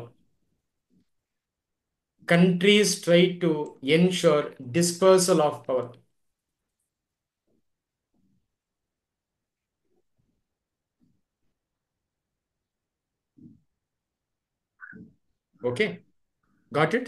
Understood? Yes, sir. Not nice, sir. Okay, இப்போ இந்த Indo Pacific ரீஜன்ல balance of power நீங்க பாத்தீங்கன்னா, இங்க balance of பவரை ensure பண்றதுல ஒரு பெரிய சிக்கல் இருக்கு. பேலன்ஸ் ஆஃப் பவர்னா என்ன? முடிஞ்ச வரைக்கும் அந்த அதிகாரம் பல நாடுகள் கையில டிஸ்போஸ் ஆயிருக்கணும். ஒரே நாட்டு கையில மட்டும் ஒரு பகுதியில அல்லது உலக அளவுல பவர் அதிகம் இருந்தா அது சரியானது கிடையாது. இப்ப இந்தோ பசிபிக் ரீஜன்ல பாத்தீங்கன்னா ஒரு நாடு கையில பாத்தீங்கன்னா அதிகமா பவர் இருக்கு. அது எந்த நாடு? சைனா. இதுதான் இங்க பெரிய challenge. So China is a challenge as far as the balance of power is concerned in Indo-Pacific. Note it down. இங்க மற்ற நாடுகள் என்ன பார்க்கறாங்கன்னா, ஒரு நாடு அதிகமா இங்க பவரை வச்சிருக்கு. இப்போ ஒட்டுமொத்த பவர் வந்து 1000 வைங்களேன், ஒரு அண்டர்ஸ்டாண்டிங் 1000 பாயிண்ட்னா ஒரு 500 பாயிண்ட் சைனா கிட்ட இருக்கு. இது சரியா இருக்குமா? இது பேலன்ஸ் ஆஃப் பவர் ஏதுவா இருக்குமா? இருக்காது. இருக்காது சார். இந்த பிரச்சனை தான் இன்னைக்கு இந்தோ பசிபிக்ல இருக்கு. புரியுதுங்களா? அப்போ இங்க பேலன்ஸ் ஆஃப் பவர் என்ஷோர் பண்ணும். ஓகே, நோட் பண்ணுங்க. the challenge is to ensure and maintain balance of power in the Indo-Pacific. இந்தோ-பசிபிக்ன்றது ஒரு பெரிய ரீஜன். இன்டர்நேஷனல் லெவல்ல சைனா நம்பர் 1 பவரா இல்லைனாலும் இந்தோ-பசிபிக் ரீஜன்ல நம்பர் 1 பவரா இருக்கு. It is a regional power. It also has the maximum power in the Indo-Pacific. இப்போ இங்க balance பண்ணணும். இப்போ யார் பேலன்ஸ் பண்றா? மற்ற ஏகாதிபத்திய நாடுகளும் வருது. சொல்றது புரியுதுங்களா? சைனா ஒரு வில்லன்னா இவனை பேலன்ஸ் பண்றதுக்கு யார் வருவா? மற்ற வில்லன்லாம் வரல. அது யாரு? அப்படி புரிஞ்சுக்கணும். US, France. US, France, UK வராங்க. இவன் ஒன்னும் செயின்ட் இல்ல. ஓகேங்களா? இவன் ஒன்னும் சாண்டா கிளாஸோ புத்தாவோ காந்தி இல்ல. இவன் என்ன பண்றான்? என்னோட அதிகாரத்தை இங்க கொண்டு வரேன் பாரு, நான் இங்க வந்து ஆதிக்கம் செலுத்தி சைனாவை பேலன்ஸ் பண்ணிடுறேன், இவன் வரான். புரியுதுங்களா? அதே நேரத்துல இந்த டெமோக்ராட்டிக் கண்ட்ரிஸ் இருக்காங்க பாருங்க, நியூட்ரல் பவர்ஸ், இவங்களும் இங்க வந்து கவனமா இருக்காங்க. ஒரு ஏகாதிபத்திய சக்தி இருக்கு, இவனை சேலஞ்ச் பண்றதுக்கு மத்த ஏகாதிபத்திய சக்தி உள்ள வரான். எல்லா ஏகாதிபத்திய சக்தி உள்ள வந்துட்டா இந்த ரீஜன் வந்து பிரச்சனைக்கு உள்ளாயிடும். இந்த ரீஜனே ஒட்டுமொத்தமா கிரேட் பவர் பாலிடிக்ஸ் கீழே போயிடும். இங்க இருக்க நாமெல்லாம் நாளைக்கு சஃபர் ஆகும், நமக்கு பிரச்சனை வரக்கூடாது அப்படின்னு சொல்லிட்டு இங்க நாங்க பேலன்ஸ் பண்றோம். யார் இறங்குறா உள்ள? இந்தியா, ஜப்பான், டெமோக்ராட்டிக் பவர்ஸான ஆஸ்திரேலியா. இந்தியா, ஜப்பான், ஆஸ்திரேலியா இறங்குது. இதுல ஒரு முக்கியமான பவர் இந்தியா. நோட் டவுன் பண்ணுங்க. பெரிய நாடு, சக்தி வாய்ந்த நாடு, democratic country India. India is taking the initiative to balance இந்த இந்தோ பசிபிக் ரீஜன். புரியுதுங்களா? இங்க மெயின் சேலஞ்சு சைனா தான். சைனாவை பேலன்ஸ் பண்றதுக்கு மற்ற சக்திகள் வராங்க, அவங்க இம்பீரியல் பவர்ஸா இருக்காங்க, அவங்க மேலே ஒரு கண்ணு வைக்கணும். ஒட்டு மொத்தமா இந்த ரீஜனை வந்து பேலன்ஸ் பண்ணணும், பிஓபியை என்ஷூர் பண்ணணும். இதுதான் இந்தியா போன்ற நாடுகளுடைய நோக்கம். ஜப்பானுடைய நோக்கமும் அதுதான். ஜப்பான் கிட்டத்தட்ட இந்தியா மாதிரியே சர்வாதிகார நாடு கிடையாது, ஜனநாயக நாடு, மற்ற நாடுகளுடைய இறையாண்மையை மதிக்கக்கூடிய நாடு. ஆஸ்திரேலியாவும் இந்த மாதிரி தான். இந்த நாடுகள் வந்து மேற்கத்திய நாடுகளோட அரசியல் கூட்டணியில இருந்தாலும் இந்தோ பசிபிக்னு வரும்போது இவங்க நியூட்ரலா இருப்பாங்க முடிஞ்ச வரைக்கும். Okay, God it? Yes, sir. Okay. Yes, sir. இப்போ yes sir. the objective of these countries is to ensure that the Indo-Pacific region is free, open and prosperous. Note பண்ணுங்க. இப்ப சைனாவுடைய ஹெஜிமோனிய கண்ட்ரோல் பண்றதுக்காக உள்ள வராங்க பாருங்க இந்த நாடுகள், மற்ற ஏகாதிபத்திய சக்திகளும் சேர்ந்து தான் சொல்றேன். இவனுடைய அப்ஜெக்டிவ் என்னன்னா, Indian Ocean, Indo Pacific region should be free, open and prosperous. ஃப்ரீனா எல்லாருக்கும் ஆக்சஸ் இருக்கணும், ஓப்பன்னாலும் அதுதான், எல்லாருக்கும் இங்க வரக்கூடிய சுதந்திரம் இருக்கணும். எந்த ஒரு தனி நாடோ அல்லது சில நாடுகள் மட்டும் இங்க ஆதிக்கம் செலுத்தக்கூடாது. ப்ராஸ்பரஸ் அப்படின்றது ஒரு செழிப்பான பகுதியா இருக்கணும், டெவலப்மெண்ட் இங்க இருக்கணும், பாவர்ட்டி போயிடணும், நாடுகள் வந்து வளர்ச்சி அடையணும், மனித வளம் ஹியூமன் கேபிட்டலை வளர்க்கணும், இன்ஃப்ராஸ்ட்ரக்சரை டெவலப் பண்ணணும். இங்க இருக்கக்கூடிய பிரச்சனைகளான டெரரிசம், எக்ஸ்ட்ரீமிசம், பைரசி இதெல்லாம் சரி பண்ணணும். இதெல்லாம் தான் ப்ராஸ்பரிட்டி. புரியுதுங்களா? Free, open and prosperous Indo Pacific region. Got it? Note பண்ணிக்கிட்டீங்களா?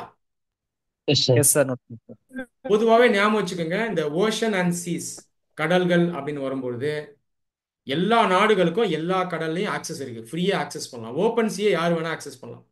நம்ம ஆர்டிக் ஓஷன் போகலாம், அட்லாண்டிக் போகலாம், அமெரிக்கா இந்தியன் ஓஷனுக்கு வரலாம், சைனா இந்தியன் ஓஷனுக்கு வரலாம், நம்ம சவுத் சைனா சீக்கு போகலாம். எந்த பகுதிகள் மட்டும் நாடுகளுடைய கண்ட்ரோல்ல இருக்கும்னா அந்த நீர் வந்து ஒரு நாட்டுடைய எல்லை பகுதியில் ஒட்டி இருக்கும் பாருங்க, அந்த பகுதி மட்டும்தான் அந்த நாடுனுடைய கண்ட்ரோல்ல போகும். இது நீங்க ஜியாகிரபியில் அதுக்கப்புறம் டீடைல்டா படிப்பீங்க.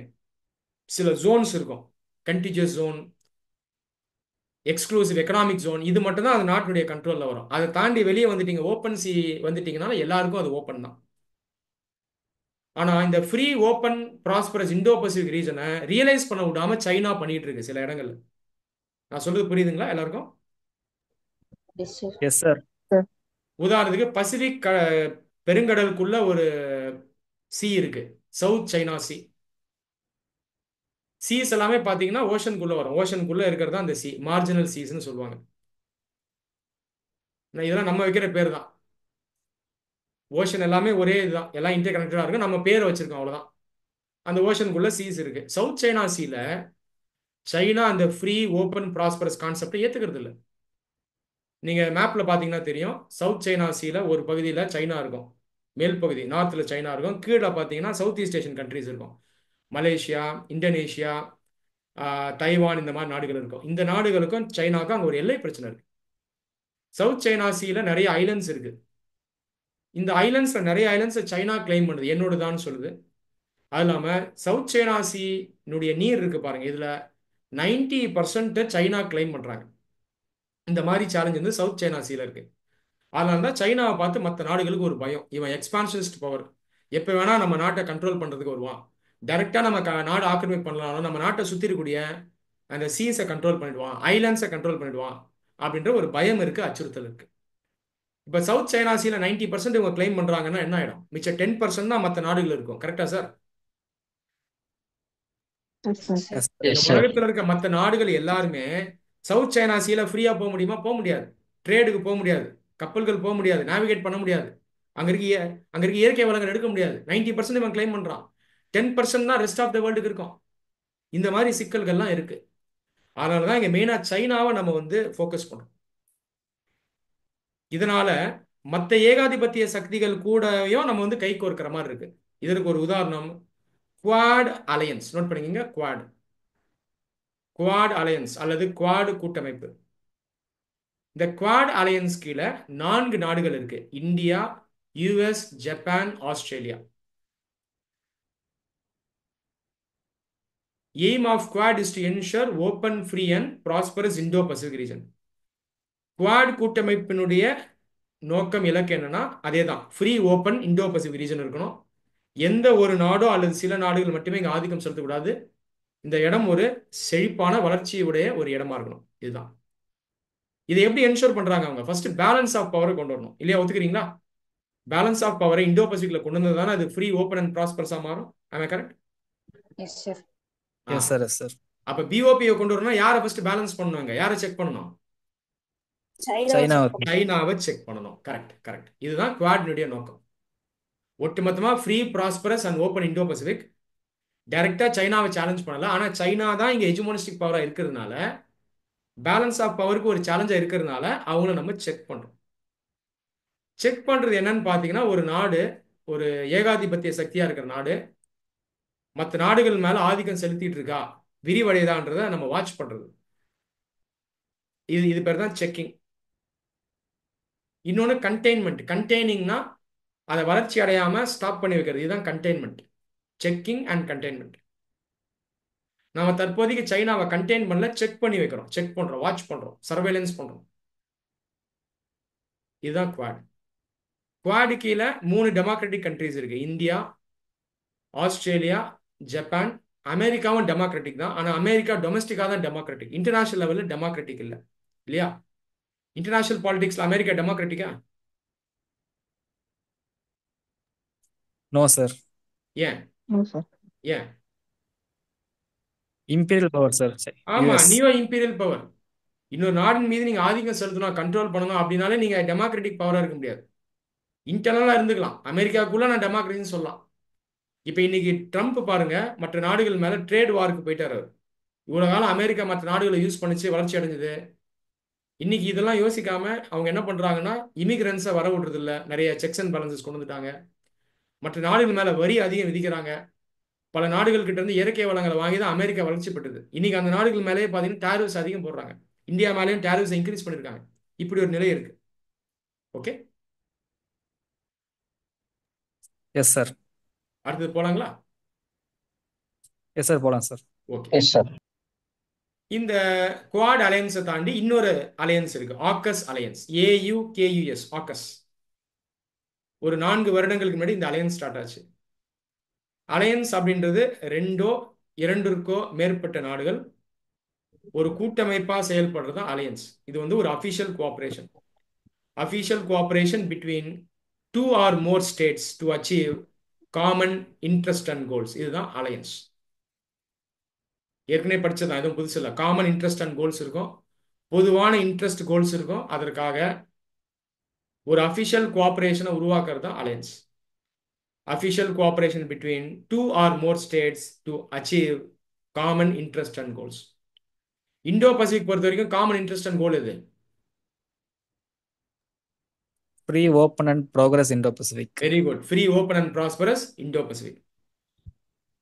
இதற்காக தான் இங்க வந்து அலையன்ஸ் ஃபார்ம் பண்றாங்க. ஓகே, இப்போ ஆக்கஸ்க்கு வரோம். ஆக்கஸ்டுடைய நோக்கமோ free, open and prosperous Indo Pacific தான். ஆக்கஸ்ல 3 நாடுகள் இருக்கு: யுஎஸ், யூகே, ஆஸ்திரேலியா. யுஎஸும் யூகேவும் இந்தோ பசிபிக்ல இல்ல, வெளியே இருந்து வராங்க. இங்க இருக்க ரீஜனல் பவர் என்ன? ஆக்கஸ்குள்ள இருக்க ரீஜனல் பவர் என்ன sir? Australia, sir. Australia. Very good.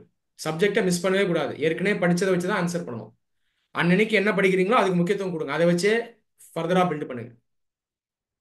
அப்போ ரீஜனல் பவர் ஆஸ்திரேலியாவும் தன்னுடைய கூட்டணி நாடுகளான மேற்கத்திய நாடுகளான அமெரிக்காவோடையும் பிரிட்டனோடையும் கூட்டு சேர்ந்து இங்க சைனாவை செக் பண்றாங்க. இந்த அலையன்ஸ் தான் ஆக்கஸ். ஆனால் ஆக்கஸ்க்கும் குவாடுக்கும் சில வித்தியாசங்கள் இருக்கு. குவாட் அப்படிங்கிறது ஜென்ரலாக free open and prosperous Indo Pacific, இது அவங்களோட அப்ஜெக்டிவ். இங்கே கோஆப்ரேஷன் வந்து மல்டி டைமென்ஷனலாக இருக்கும். ஃப்ரீ ட்ரேடை இம்ப்ரூவ் பண்ணுவாங்க, எக்கனாமிக் கோஆப்ரேஷனை டெவலப் பண்ணணும் அப்படிங்கிறது குவாட்னுடைய ஒரு நோக்கம். மெயினாக சாஃப்ட் பவர் யூஸ் பண்ணி இந்த ரீஜனை இன்டெகிரேட் பண்ணணும் அப்படிங்கிறது குவாட்னுடைய ஒரு நோக்கம். ஆனால் ஆக்கஸ் பார்த்தீங்கன்னா ஹார்டு பவரையும் கொஞ்சம் மனசில் வச்சிருக்கு. உதாரணத்துக்கு மிலிட்ரி பாயிண்ட் ஆஃப் வியூவில் சைனாவை செக் பண்ணணும் அப்படின்றது ஆக்கஸோடைய நோக்கம். இதை நோட் பண்ணிக்கோங்க. It is a main difference.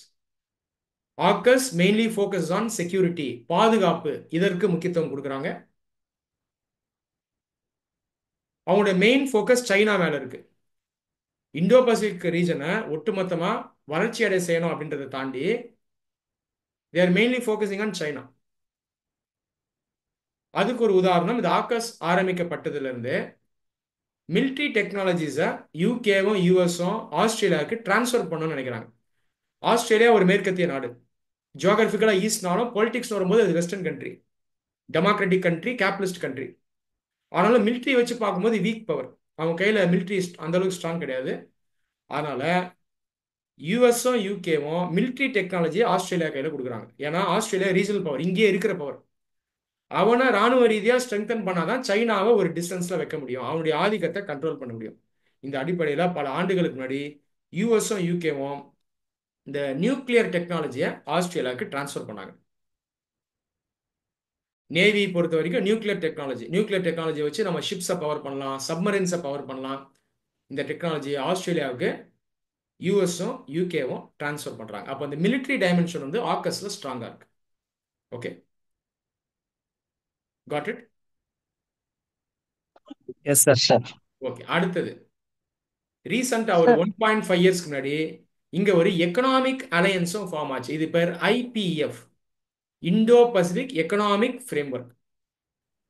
Indo Pacific economic framework.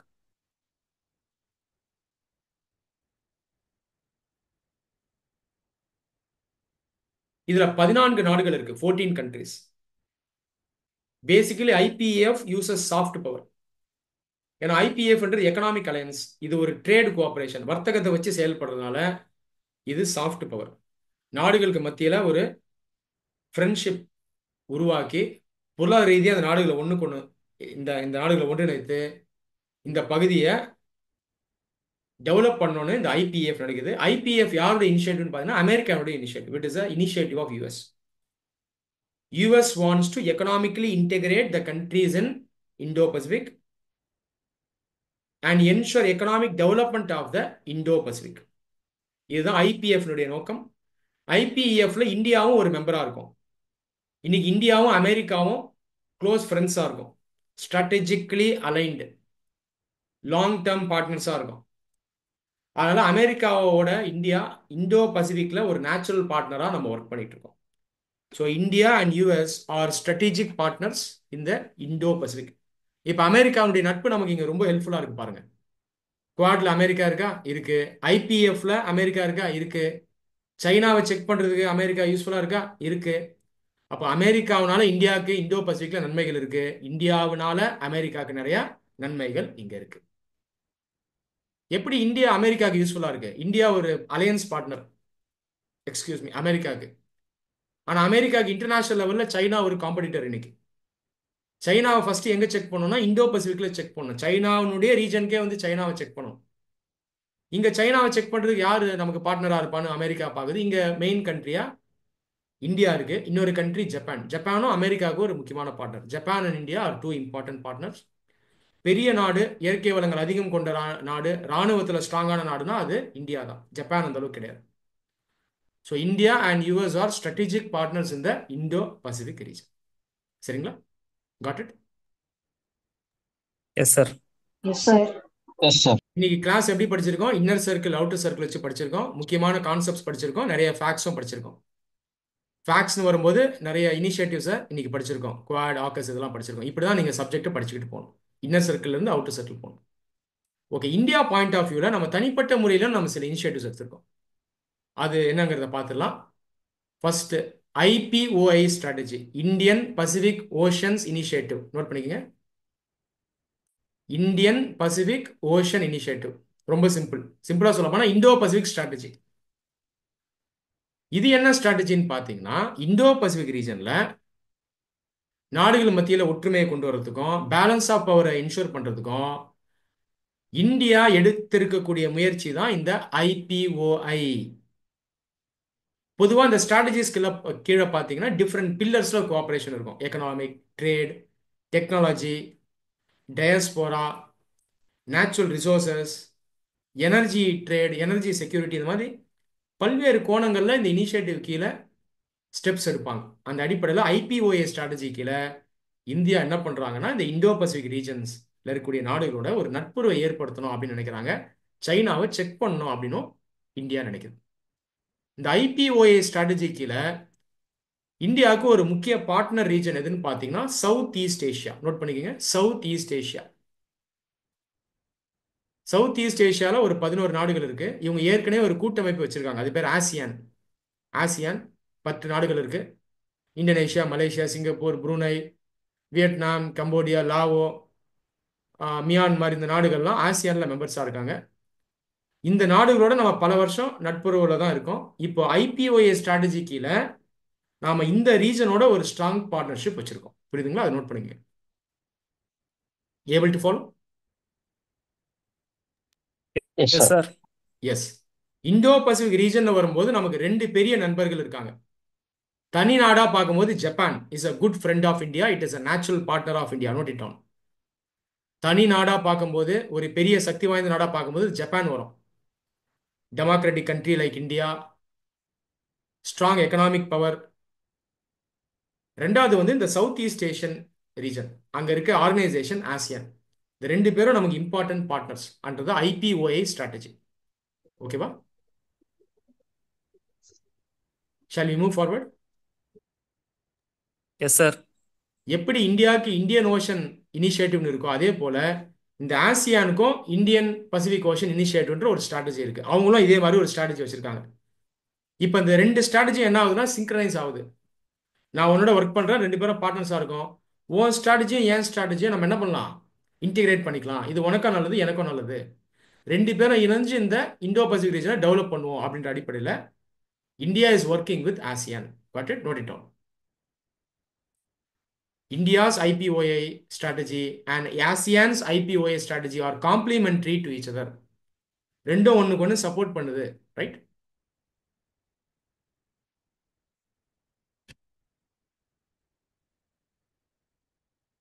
அடுத்தது போலாமா? எஸ் சார், போலாம் சார். எல்லாருக்கும் புரியுதா? எஸ் சார், புரியுது சார். சொல்லுங்க. ஆக்ஸ் அலையன்ஸ் ஓட எக்ஸ்பிளனேஷன் மட்டும் ஒரே ஒரு வாட்டி சொல்லுங்க சார், இங்கிலீஷ்ல. AUKUS alliance is similar to Quad. Its aim is to ensure a free, open and prosperous Indo-Pacific. வேற ஒன்றும் இல்லை. இங்க பேலன்ஸ் ஆஃப் பவரை கொண்டு வந்து இந்த இடம் வந்து ஓகே சார். ஃப்ரீயா இருக்கணும், ஓப்பனா இருக்கணும். எந்த ஒரு நியோ இம்பீரியல் பவரும் ஹெஜிமோனிஸ்டிக் பவரும் இருக்கக்கூடாது. அதே நேரத்தில் இந்த ரீஜனை டெவலப் பண்ணணும் அப்படின்றது ஆக்கோஸுடைய நோக்கமும். புரியுதுங்களா? Okay sir. ஆனா ஓகே ஆக்கஸ் சார். குவாட்ல இருந்து எப்படி வேறுபடுது, மாறுபடுதுன்னா இதுல ஒரு மிலிட்ரி ஆஸ்பெக்ட் இருக்கு. இவங்க மெயினா சைனாவை கட்டுப்படுத்தணும்ன்றது ஒரு நோக்கமா மெயினா வச்சிருக்காங்க. குவாடுக்கு பாத்தீங்கன்னா இது செகண்டரி தான். ஆனா ஆக்கஸ்க்கு இது பிரைமரி. இந்த ஃப்ரீ ஓப்பன் அண்ட் ப்ராஸ்பரா ஓகே வைக்கணும்னா இவனை வாட்ச் பண்ணணும், செக் பண்ணணும் அப்படின்றத இவங்க வந்து ஓகே முனைப்போட்டு சார். இருக்காங்க. So the military dimension is stronger in ஆக்கஸ். அதனால தான் ரீஜனல் பவராக இருக்கக்கூடிய ஆஸ்திரேலியாவுக்கு ஸ்ட்ராங் வெஸ்டர்ன் பவர்ஸாக இருக்கக்கூடிய யூஎஸும் யூகேவும் மிலிட்ரி ஹெல்ப் பண்ணுறாங்க.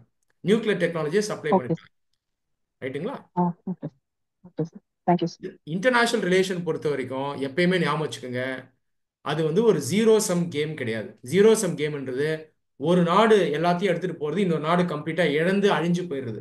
அந்த மாதிரி எப்பயுமே உலகத்துல நடக்காது. இன்டர்நேஷனல் ரிலேஷன் எப்படி இருக்கும்னா இட் இஸ் அ நான் ஜீரோ சம் கேம். ஒரு பகுதியில் பார்த்தீங்கன்னா ஒரு நாடு கையில் ஆதிக்கம் அதிகமாக இருக்கும், இன்னொரு நாடு கையில் ஆதிக்கம் கம்மியாக இருக்கும்.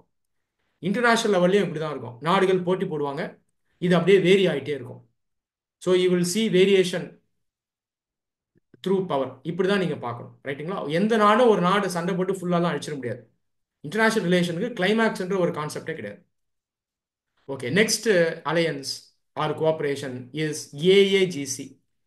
Asia Africa growth corridor ஏஏஜிசி.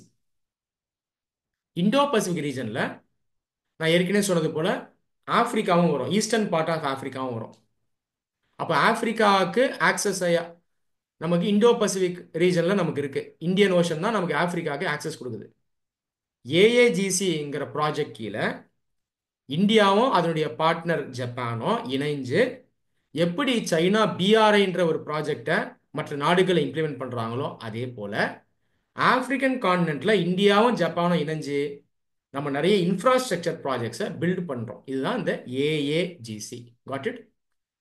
ஏஏஜிசி மூலமா நம்ம இந்தோ பசிபிக் ரீஜனை ப்ராஸ்பரஸ் ஆக்குறோம். அது இல்லாம ஆப்பிரிக்கன் கான்டினென்ட்டுக்குள்ள ஸ்பெசிஃபிக்கா சைனாவை நம்ம பேலன்ஸ் பண்றோம். அதை நோட் பண்ணிக்கோங்க. India and Japan are cooperating and contributing to the Indo-Pacific region economically. Indo Pacific ரீஜன்ல ஆப்பிரிக்கா ஒரு பகுதி இல்லையா? இங்க நாடுகள் பார்த்தீங்கன்னா பேக்வர்டா இருக்கு. அங்க ப்ராஜெக்ட்ஸை டெவலப் பண்றதுனால அந்த மக்களுக்கு நலன், ஆப்பிரிக்கன் கண்ட்ரீஸ் டெவலப் ஆகும். நேச்சுரலா அவங்க இந்தியாவோட நட்புறவு பாராட்டுவாங்க. அது இல்லாம ஏற்கனவே சைனா ஆப்பிரிக்கா மேல ஆதிக்கம் செலுத்துது. சைனா தான் ஆப்பிரிக்காவில் டாப் இன்வெஸ்டர். பிஆர்ஐ கீழே பில்லியன்ஸ் ஆஃப் டாலர்ஸ் அவங்க இன்வெஸ்ட் பண்ணிட்டாங்க. நம்ம இன்னும் பேக்ல தான் இருக்கோம். ஸோ குறைஞ்சபட்சம் சைனாவோட போட்டி போட ஆரம்பிச்சிடணும் ஆப்பிரிக்கன் கான்டினென்ட்ல அப்படின்ற அடிப்படையில் இந்தியாவும் ஜப்பானும் சைனாவை ஆப்பிரிக்காவில் ஏஜிசி ப்ராஜெக்ட் மூலமா பேலன்ஸ் பண்ணிக்கிட்டு இருக்கோம். புரியுதுங்களா? Able to follow? Yes sir. Okay, yes sir. புரியுதா? எஸ் சார், புரியுது சார். இருந்தா கேளுங்க. சப்ஜெக்ட் எப்படி படிக்கணும்னு புரியுதா? சப்ஜெக்ட் எப்படி படிக்கணும்னு புரியுதுங்களா? புரியுது சார். கான்செப்சுவலா புரிஞ்சுக்கிட்டு சப்ஜெக்ட் அண்டர்ஸ்டாண்ட் பண்ணிட்டு அதுக்கப்புறம் தான் ஸ்கீம்ஸ் பாலிசிஸ் இதுக்கெல்லாம் போகணும். ரிவர்ஸ்ல வந்தீங்கன்னா புரியாது, மனப்பாடம் பண்ணிடுவீங்க. ஏன் எதுக்கு நடக்குது, நாடுகள் மத்தியில் எப்படி அரசியல் நிர்ணயம் செய்யப்படுது யாருக்குமே ஒரு ஐடியா இல்லாமல் போயிடும். அடுத்து சாகர் இனிஷியேட்டிவ். சாகர் இனிஷியேட்டிவ்ன்றது 2015 இந்தியன் கவர்மெண்டுடைய foreign policy initiative. Security and growth for all, Sagar. அப்புறம் அப்படியே கூகுள் பண்ணி பார்த்துங்க, security and growth for all, Sagar. Security, growth, பாதுகாப்பு, வளர்ச்சி. எங்கன்னு பார்த்தீங்கன்னா இந்தியன் ஓஷன் ரீஜன்ல. இந்தோ பசிபிக் ரீஜன் ஒரு பெரிய ரீஜன் அப்படின்னாலும் இந்தியன் ஓஷனுங்கிறது இந்தியாவோட பேக்யார்டு இல்லையா? இந்த உலகத்துல ஒரே ஒரு ஓஷன் தான் ஒரு நாட்டினுடைய பேரை வச்சிருக்கு, அது இந்தியன் ஓஷன். நேச்சுரலா இந்த இந்தியன் ஓஷன்றது இந்தியாவுக்கு ஒரு ஜியோகிராபிக்கல் ஸ்ட்ரென்த். இந்த ஜியோ ஸ்ட்ராட்டஜிக் அட்வான்டேஜ் யூஸ் பண்ணி நம்ம இந்தியன் ஓஷன்ல லீடர்ஷிப் தரோம் மற்ற நாடுகளுக்கு. இந்த கான்செப்ட் தான், இந்த இனிஷியேட்டிவ் தான் Sagar, security and growth for all இந்த ரீஜன். இங்கேயும் சாஃப்ட் பவர் யூஸ் பண்ணி மற்ற நாடுகளோட நம்ம ஃப்ரெண்ட்லி ரிலேஷன்ஸை வச்சிருக்கோம். சாஃப்ட் பவர்னாலே மெயினாக எக்கனாமிக் ரிலேஷன்ஷிப் இருக்கும், அதுக்குள்ள ட்ரேட் இருக்கும், டெக்னாலஜிக்கல் கோஆப்ரேஷன் இருக்கும், எனர்ஜி டிப்ளமசி இருக்கும். எனர்ஜி டிப்ளமசின்றது எனர்ஜி ரிசோர்சஸ்ல ட்ரேட் பண்றது தான் எனர்ஜி டிப்ளமசி. ஆயில், கேஸ், கோல், யுரேனியம், இதெல்லாம் எனர்ஜி டிப்ளமசி கீழே வரும். சாகர் இனிஷியேட்டிவை இப்போ ரீநேம் பண்ணியிருக்காங்க, மகாசாகர்னு ஆக்கிட்டாங்க. வேற ஒன்றும் இல்லை, இந்த பாலிசியை ப்ராடன் பண்ணியிருக்காங்க. இன்னும் நிறைய பில்லர்ஸ்ல கோஆபரேஷன் கொண்டு போகணும் அப்படின்றது இப்போ மகாசாகர் இனிஷியேட்டிவ்னுடைய objective. Note it down, Mahasagar. ஜெனரலாக இந்த ஃபாரின் பாலிசி இனிஷியேட்டிவ்ஸை ரிவைஸ் பண்ணுவாங்க, வைடன் பண்ணுவாங்க, டிரான்ஸ்ஃபார்ம் பண்ணுவாங்க. அந்த அடிப்படையில் சாகருங்கிறது மகாசாகராக மாறி இருக்கு, வேற ஒன்றும் இல்லை. இது நீங்கள் ஃபர்தராக நடப்பு செய்தியில் அதுக்கப்புறம் படிச்சுக்கோங்க. Able to follow? Yes sir. Yes sir. கடைசியா இந்தோ பசிபிக் ரீஜன்ல இருக்கக்கூடிய சேலஞ்சஸ் அண்ட் ப்ராப்ளம்ஸ் பார்த்துடலாங்களா? சவால்கள், பிரச்சனைகள் பார்த்துடலாங்களா? Yes sir. Yes okay, note பண்றீங்களா? ஃபர்ஸ்ட், இந்தோ பசிபிக் ரீஜன் ஒரு பெரிய ரீஜன். பொருளாதார ரீதியா பாத்தீங்கன்னா டெவலப்பிங் கண்ட்ரீஸும் இருக்கும், டெவலப்டு கண்ட்ரீஸும் இருக்கும். நோட் பண்ணிக்கோங்க. ஜப்பான் மாதிரி டெவலப்டு கண்ட்ரீஸ் இருக்கு. ஜப்பான், சவுத் கொரியா, சிங்கப்பூர், இதெல்லாம் டெவலப்டு. 4 மெயின் கண்ட்ரி சொல்லலாம். Japan, South Korea, Singapore, Australia, இதெல்லாம் டெவலப்டு. மிச்சம் எல்லாமே developing. India and China are developing.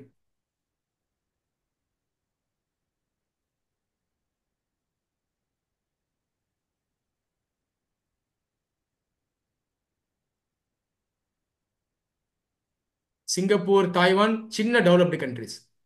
ஆனால் இவங்க டெவலப்டு. பெரிய நாடுகள்னா ஜப்பான், சவுத் கொரியா, ஆஸ்திரேலியா. அப்போ எக்கனாமி பாயிண்ட் ஆஃப் வியூவில் இந்த ரீஜன் டைவர்ஸாக இருக்கா? ஹோமோஜினஸாக இல்லைல்ல, இல்லையா? Yes sir. Yes yes sir. Sir. அது இல்லாமல் டெவலப்பிங் கண்ட்ரீஸில் ரொம்ப பேக்வர்ட் கண்ட்ரீஸும் இருக்குது. லீஸ்ட் டெவலப் கண்ட்ரீஸ்னு சொல்லுவாங்க, எல்டிசி. நோட் பண்ணிக்கோங்க, எல்டிசி. உதாரணத்துக்கு ஏஷியாவில் நேபாள், பங்களாதேஷ் எல்லாம் எல்டிசி. டெவலப்பிங்லேயே இன்னும் பின்தங்கி இருப்பாங்க. டெவலப்பிங் கேட்டகரிக்குள்ளே வர கேட்டகரி நேபாள், பங்களாதேஷ், ஆப்கானிஸ்தான். ஏஷியாவில் ஆப்பிரிக்காவில் சொமாலியா போன்ற கண்ட்ரீஸ்லாம் லீஸ்ட் டெவலப்டு கண்ட்ரீஸ். இப்போ எக்கனாமிக் பாயிண்ட் ஆஃப் வியூவில் இந்த ரீஜன் வந்து பின்தங்கி இருக்கு. Many countries are suffering from poverty, under development. So this region requires what? Economic development. This region requires prosperity. புரியுதுங்களா? அப்போ இந்த ரீஜனுக்கு என்ன தேவை? First economic development sir. Economic development தேவை. இங்க இருக்க ரிசோர்ஸை டெவலப் பண்ணணும், டேப் பண்ணணும், ட்ரேட் கோஆபரேஷன் அதிகப்படுத்தணும், வர்த்தகத்தை நம்ம விரிவடை செய்யணும், டெக்னாலஜிக்கல் கோஆபரேஷனை கொண்டு வரணும். இங்க இருக்க முன்னேறிய நாடுகள் மற்ற நாடுகளுக்கு டெக்னாலஜிக்கல் ஹெல்ப் பண்ணணும், செக்யூரிட்டி கோஆபரேஷன் தேவை. இந்த மாதிரி நீங்க புரிஞ்சுக்கணும். செகண்ட், பொலிட்டிக்கலாகவும் இந்த ரீஜன் வந்து டைவர்ஸா இருக்கும். அரசியல் ரீதியாகவும் இங்க பல்வேறு நாடுகளை பார்க்கலாம். டெமோக்ராட்டிக் கண்ட்ரீஸ் இருக்கு. இந்தியா, ஜப்பான், சவுத் கொரியா, ஆஸ்திரேலியாலாம் டெமோக்ராட்டிக். அது இல்லாமல் பல நாடுகள் லீகலாக டெமோக்ராட்டிக் தான். பாகிஸ்தான் உதாரணத்துக்கு டெமோக்ராட்டிக் தான். ஆனால் இந்த நாடுகள்லாம் உண்மையாக டெமோக்ரஸி இருக்காது. இந்த பிரச்சனை இங்கே இருக்கு. டெமோக்ரஸி, நான் டெமோக்ரஸி, மிலிட்ரி ரூல் எல்லாத்தையுமே இண்டோ பசிபிக்கில் பார்க்க முடியும். பெரிய குழப்பமே இருக்குன்னு சொல்லலாம். ஆப்பிரிக்காவில் சில நாடுகளில் பார்த்தீங்கன்னா மிலிட்ரி ரூல் இருக்கும், ராணுவ ஆட்சி இருக்கும். ஏஷியாவில் உதாரணத்துக்கு மியான்மரில் இன்னைக்கு ராணுவ ஆட்சி இருக்கு. பாகிஸ்தான் போன்ற நாடுகள் லீகலா டெமோக்ரஸி, ஆனால் ப்ராக்டிக்கலா டெமோக்ரஸி இல்லை. இந்தோ பசிபிக்குள்ள தான் சவுத் ஏஷியான்ற பகுதி இருக்கு. 8 நாடுகள் இருக்கு. இங்க இருக்க கூட்டமைப்பு பேர் சார்க். சார்க் நாடுகளில் பார்த்தீங்கன்னா பூட்டான் மட்டும்தான் மோனார்கி, மன்னராட்சி. மிச்சம் எல்லாமே டெமோக்ரஸி. ஆனால் லீகலாக தான் டெமோக்ரஸி. ப்ராக்டிக்கலாக டெமோக்ரஸியான்னு கேட்டிங்கன்னா டெமோக்ரஸி கிடையாது. இந்த மாதிரி பிரச்சனைகள் இருக்கு. அப்போ அரசியல் ரீதியாக முரண்பட்டு இருக்காங்க, மாறுபட்டு இருக்காங்க. இதனால இவங்க மத்தியில் பொலிட்டிக்கல் கோஆபரேஷன் இல்லை. நோட் பண்ணிக்கோங்க, lack of political cooperation, presence of political diversity, lack of political cooperation. எல்லாருக்கும் புரியுதா? எஸ் சார், புரியுது சார். ஆன்சர் பண்ணீங்கன்னா கொஞ்சம் பெட்டரா இருக்கும். அக்னாலேஜ் பண்ணீங்கன்னா பெட்டரா இருக்கும். புரியலனாலும் சொல்லுங்க, கிளாரிஃபை பண்றேன், மறுபடியும் சொல்லித்தரேன். எல்லாருக்கும் புரியுதுங்களா? சப்ஜெக்ட் புரியுதா? Yes sir. Yes sir. எப்பயுமே Yes, sir. அவசரப்படாதீங்க, பொறுமையா லேர்ன் பண்ணுங்க, ஸ்ட்ராங்கா லேர்ன் பண்ணுங்க. சில கேள்விகள் இருந்தாலும் அந்த ஓரம் தள்ளிட்டு லேர்ன் பண்ணுங்க. உங்களுக்கு அந்த நாலேஜ் மூலமா உங்க கேள்விகளுக்கு உங்களுக்கே ஆன்சர் கிடைக்கும். இப்போ பாகிஸ்தான் ஏன் இந்தியாவோட கோஆபரேட் பண்ணல? பாகிஸ்தான் இண்டோ பசிபிக்ல சக்தி வாய்ந்த நாடு. பாகிஸ்தானை நம்ம நிறைய பேர் மதிக்கிறது இல்லை. Military power, strong power. அவனால இங்க பேலன்ஸ் ஆஃப் பவரை என்ஷூர் பண்ண முடியும். இந்தியாவோட பாகிஸ்தானுக்கு கோஆபரேட் பண்ண விருப்பம் இருக்குன்னா Pakistan can play a constructive role in ensuring BOP in Indo Pacific region. ஆனால் பண்ண மாட்டாங்க. காரணம் என்ன? அரசியல் ரீதியாக பிரச்சனை இருக்கு, பார்டர் டிஸ்பியூட் இருக்கு. அவங்க அரசியல் வேற, நம்ம அரசியல் வேற. India is a secular country, Pakistan is not a secular country. இந்த மாதிரி எல்லாம் பிரச்சனைகள் இருக்கு. அடுத்தது தேர்ட், இண்டோ பசிபிக் ரீஜன்ல சில ஸ்பெசிபிக் ப்ராப்ளம்ஸ் அண்ட் சேலஞ்சஸ் இருக்கு. உதாரணத்துக்கு எக்ஸ்ட்ரீமிசம், தீவிரவாதம், டெரரிசம், பயங்கரவாதம். அடுத்தது ஹியூமன் ரைட்ஸ் இஷ்யூஸ், மனித உரிமைகள்னு வரும்போது நிறைய பிரச்சனைகள், மனித உரிமை மீறல், இதெல்லாம் இருக்குது. உதாரணத்துக்கு மியான்மர் நாட்டில் ரோஹிங்கியாஸ் அப்படிங்கிற ஒரு எத்தனிக் குரூப், ஒரு கல்ச்சரல் குரூப் பல ஆண்டுகளாக அவதிப்பட்டுட்டு வராங்க. லட்சக்கணக்கானோர் மியான்மர் நாட்டை விட்டு வெளியே போயிட்டாங்க. ரோஹிங்கியாஸ் யாருன்னா பெங்காலிஸ். எந்த மதத்தை சார்ந்தவங்கன்னா மெயினாக இஸ்லாம் மதத்தை ஃபாலோ பண்ணுறவங்க. சைனாவில் பிரச்சனை இருக்கு. சைனாவில் வீகர் அப்படிங்கிற டர்க்கிக் இன மக்களுக்கு பிரச்சனை இருக்கு. அவங்க சைனாவுக்குள்ளேயே நிறைய பிரச்சனைகளை சந்திக்கிறாங்க, வன்முறை இதை ஃபேஸ் பண்ணுறாங்க. ஆப்பிரிக்காவுக்குள்ள பார்த்தீங்கன்னா ஹியூமன் ரைட்ஸ் எக்ஸஸ் இருக்கு. ஒரு சில பயங்கரவாத அமைப்புகள், அல் கெய்தா போன்ற அமைப்புகள், அல் ஷபாப் போன்ற அமைப்புகள், சொமாலியா, கென்யா போன்ற நாடுகளில் பயங்கரவாதத்தை அவங்க நடத்திட்டு வராங்க. இதனால மக்களால் பீஸ்ஃபுல்லாக வாழ முடியல. ஓகே, இதெல்லாம் பிரச்சனைகளாக இருக்கு இண்டோ பசிபிக்ல. அப்போ இதனால என்ன இல்லைன்னா lack of peace and cooperation, அமைதி இல்லை, நாடுகள் மத்தியில ஒரு ஒத்துழைப்பு இல்லாம இருக்கு. Got it? Yes, yes sir. Sir. Okay.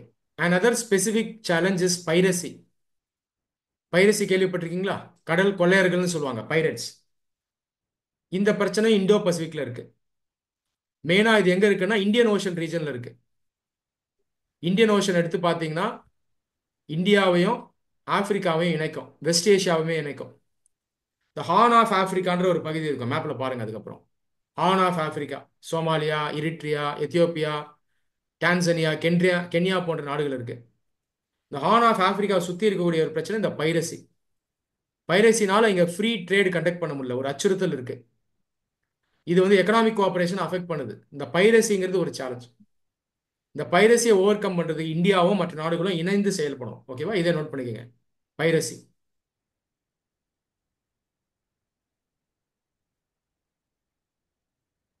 இப்ப நம்ம என்ன பார்த்துக்கிட்டு இருக்கோம்? Problems and challenges in Indo Pacific. Got it? Yes sir. Yes, sir. கடைசியா ஏற்கனவே டிஸ்கஸ் பண்ண சேலஞ்ச் சைனாஸ் ஹெஜிமனி. சைனாஸ் ஹெஜிமனி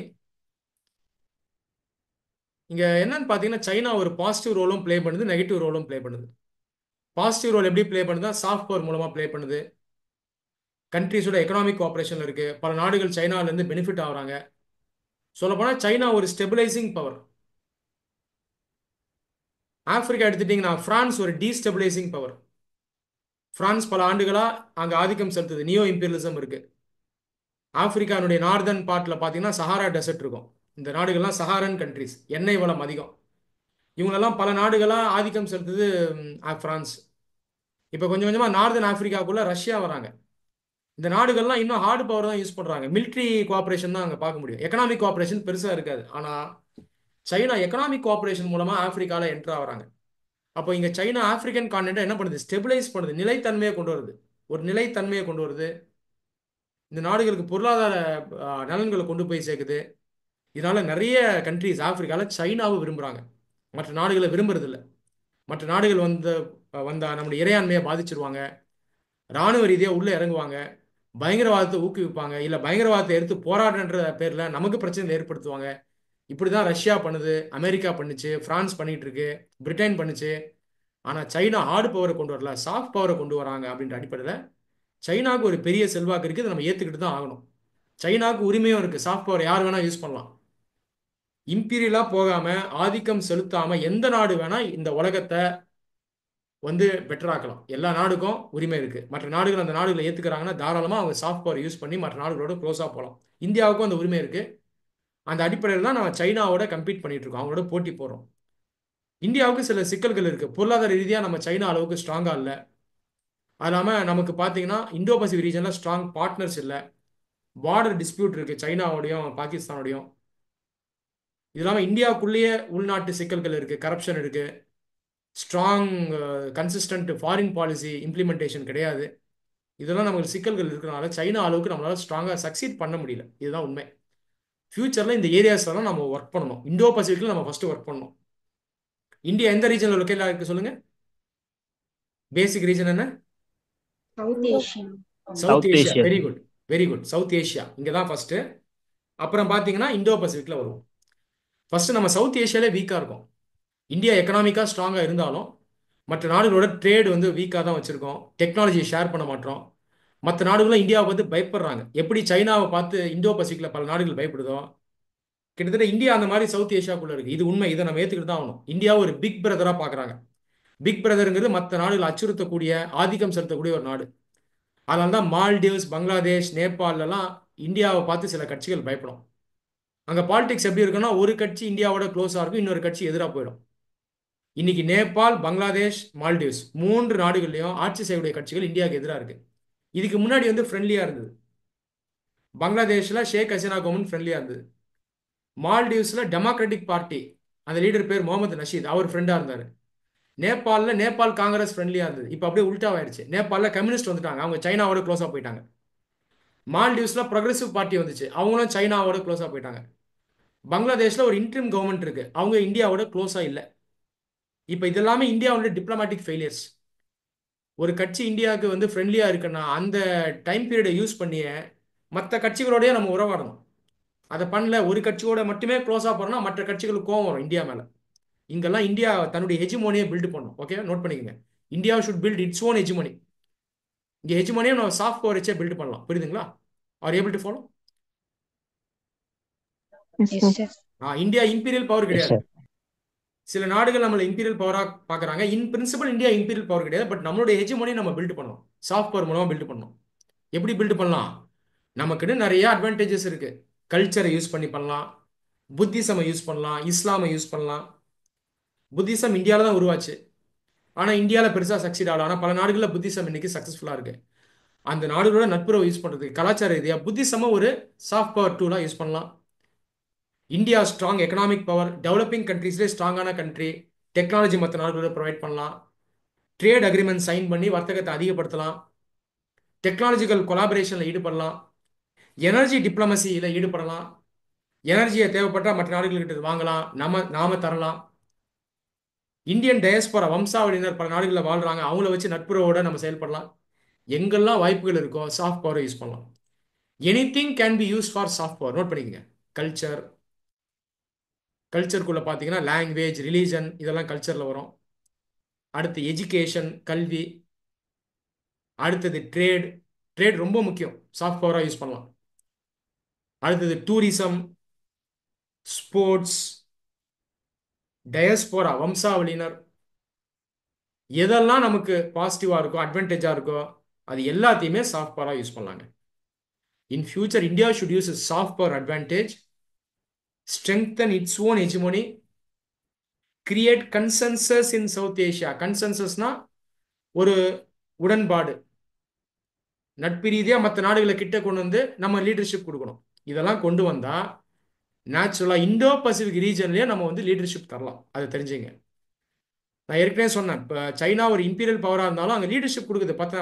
மற்ற நாடுகள் சைனாவை கூப்பிடுறாங்க, வான்னு கூப்பிடுறாங்க. நம்மளால லீடர்ஷிப் கொடுக்க முடியல. வீக்னஸ் நான் ஆல்ரெடி டிஸ்கஸ் பண்ணிட்டேன். Here India should give better leadership. நம்ம கொடுத்தாதான் நம்ம கிட்ட வருவாங்க. நம்ம யாரையும் ஃபோர்ஸ் பண்ண முடியாது. எல்லா நாடுகளும் இந்தியா கீழே விழுந்துடணும், காலடி விழணும்னு நினைக்கக்கூடாது. அது சர்வாதிகாரம். அப்படி எந்த நாடும் வராது.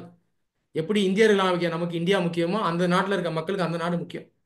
நீங்கள் சாஃப்ட் பவர் மூலமாக தான் அரவணைச்சு போக முடியும். அப்படி தான் சைனா அரவணைக்குது. அதனால தான் ரொம்ப ஸ்ட்ராங்காக இருக்காங்க. Got it? Yes sir. Yes sir. Okay. India should learn many things from China. China also should learn many things from India. Economic டெவலப்மெண்ட்டை கண்டிப்பாக சைனா கிட்ட இருந்து நம்ம கற்றுக்கணும். அங்கே கரப்ஷன் கம்மி, பாலிடிக்ஸ்னு வரும்போது ஸ்டெபிலிட்டி பெட்டர். இதெல்லாம் அங்கே இருக்க பாசிட்டிவ்ஸ். இந்தியாவில் கரப்ஷன் அதிகம். வருடம் ஒரு $400 பில்லியன் இந்தியா விட்டு வெளியே போகுதுங்க. $1 பில்லியன் 8,500 கோடி ரூபாய் இன்னைக்கு. அப்போ பாருங்க, $450 பில்லியன் நம்ம கையில் இருந்தால் எந்த அளவுக்கு இந்தியா ஸ்ட்ராங்காக இருக்கும். இந்தியாவை டொமஸ்டிக்காக டெவலப் பண்ணலாம், எஜுகேஷன் டெவலப் பண்ணலாம், இன்ஃப்ராஸ்ட்ரக்சர் டெவலப் பண்ணலாம், ரிசர்ச் அண்ட் டெக்னாலஜிக்கு இன்வெஸ்ட் பண்ணலாம், ராணுவத்தை டெவலப் பண்ணலாம், பில்டு பண்ணலாம். மற்ற நாடுகள் நம்பி இருக்க வேண்டிய அவசியம் இல்லை. அது இல்லாமல் எப்படி சைனா பிஆர்ஐ கீழே மற்ற நாடுகளில் இன்வெஸ்ட் பண்ணுறது, நாமளும் இன்வெஸ்ட் பண்ணலாம். Right? So we have to acknowledge our own weaknesses and problems. We should strengthen our country and we should use our strength to influence and give leadership to other countries. We can always give leadership. Note it down. Leadership தரலாம், நாம dominate பண்ணக்கூடாது. Okay. Try to give leadership through values, through soft power. நம்முடைய கொள்கைகள் மூலமா, நம்முடைய கலாச்சாரம் மூலமா, நம்முடைய வேல்யூஸான டெமோக்ரஸி, அஹிம்சா, இதன் மூலமாலாம் நம்ம வந்து லீடர்ஷிப் ப்ரொவைட் பண்ணலாம். So India has a great opportunity to provide leadership in the Indo-Pacific region. Note it down. India is a major regional power. We can provide leadership in the future.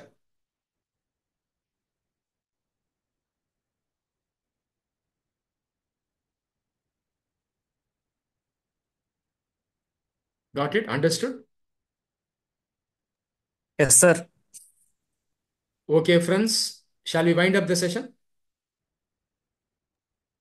Yes sir. எனக்கு ஒரு work இருக்கு, நான் கொஞ்சம் வெளியே கிளம்பணும். நம்ம end பண்ணிக்கலாமா செஷனை? Yes sir. Okay. Thank okay you very much for participating in this session. Yes sir. We will have module mentoring sessions from next week. We will have integrated sessions. அதில் யாருக்கெல்லாம் பார்ட்டிசிபேட் பண்ண விருப்பமோ அதை நீங்கள் attend பண்ணலாம். Core subject studying, current affairs studying, answer writing, இந்த 3 ஆக்டிவிட்டியும் நம்ம பண்ணுவோம். கிட்டத்தட்ட ஒரு மினி ஒர்க் ஷாப் மாதிரி இருக்கும்.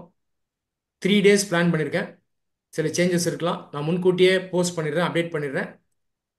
நீங்கள் இந்த செஷன்ஸும் வந்து அட்டன் பண்ணுங்கள். Thank you. Thank you sir. Thank you sir. Thank you so much sir. Thank you.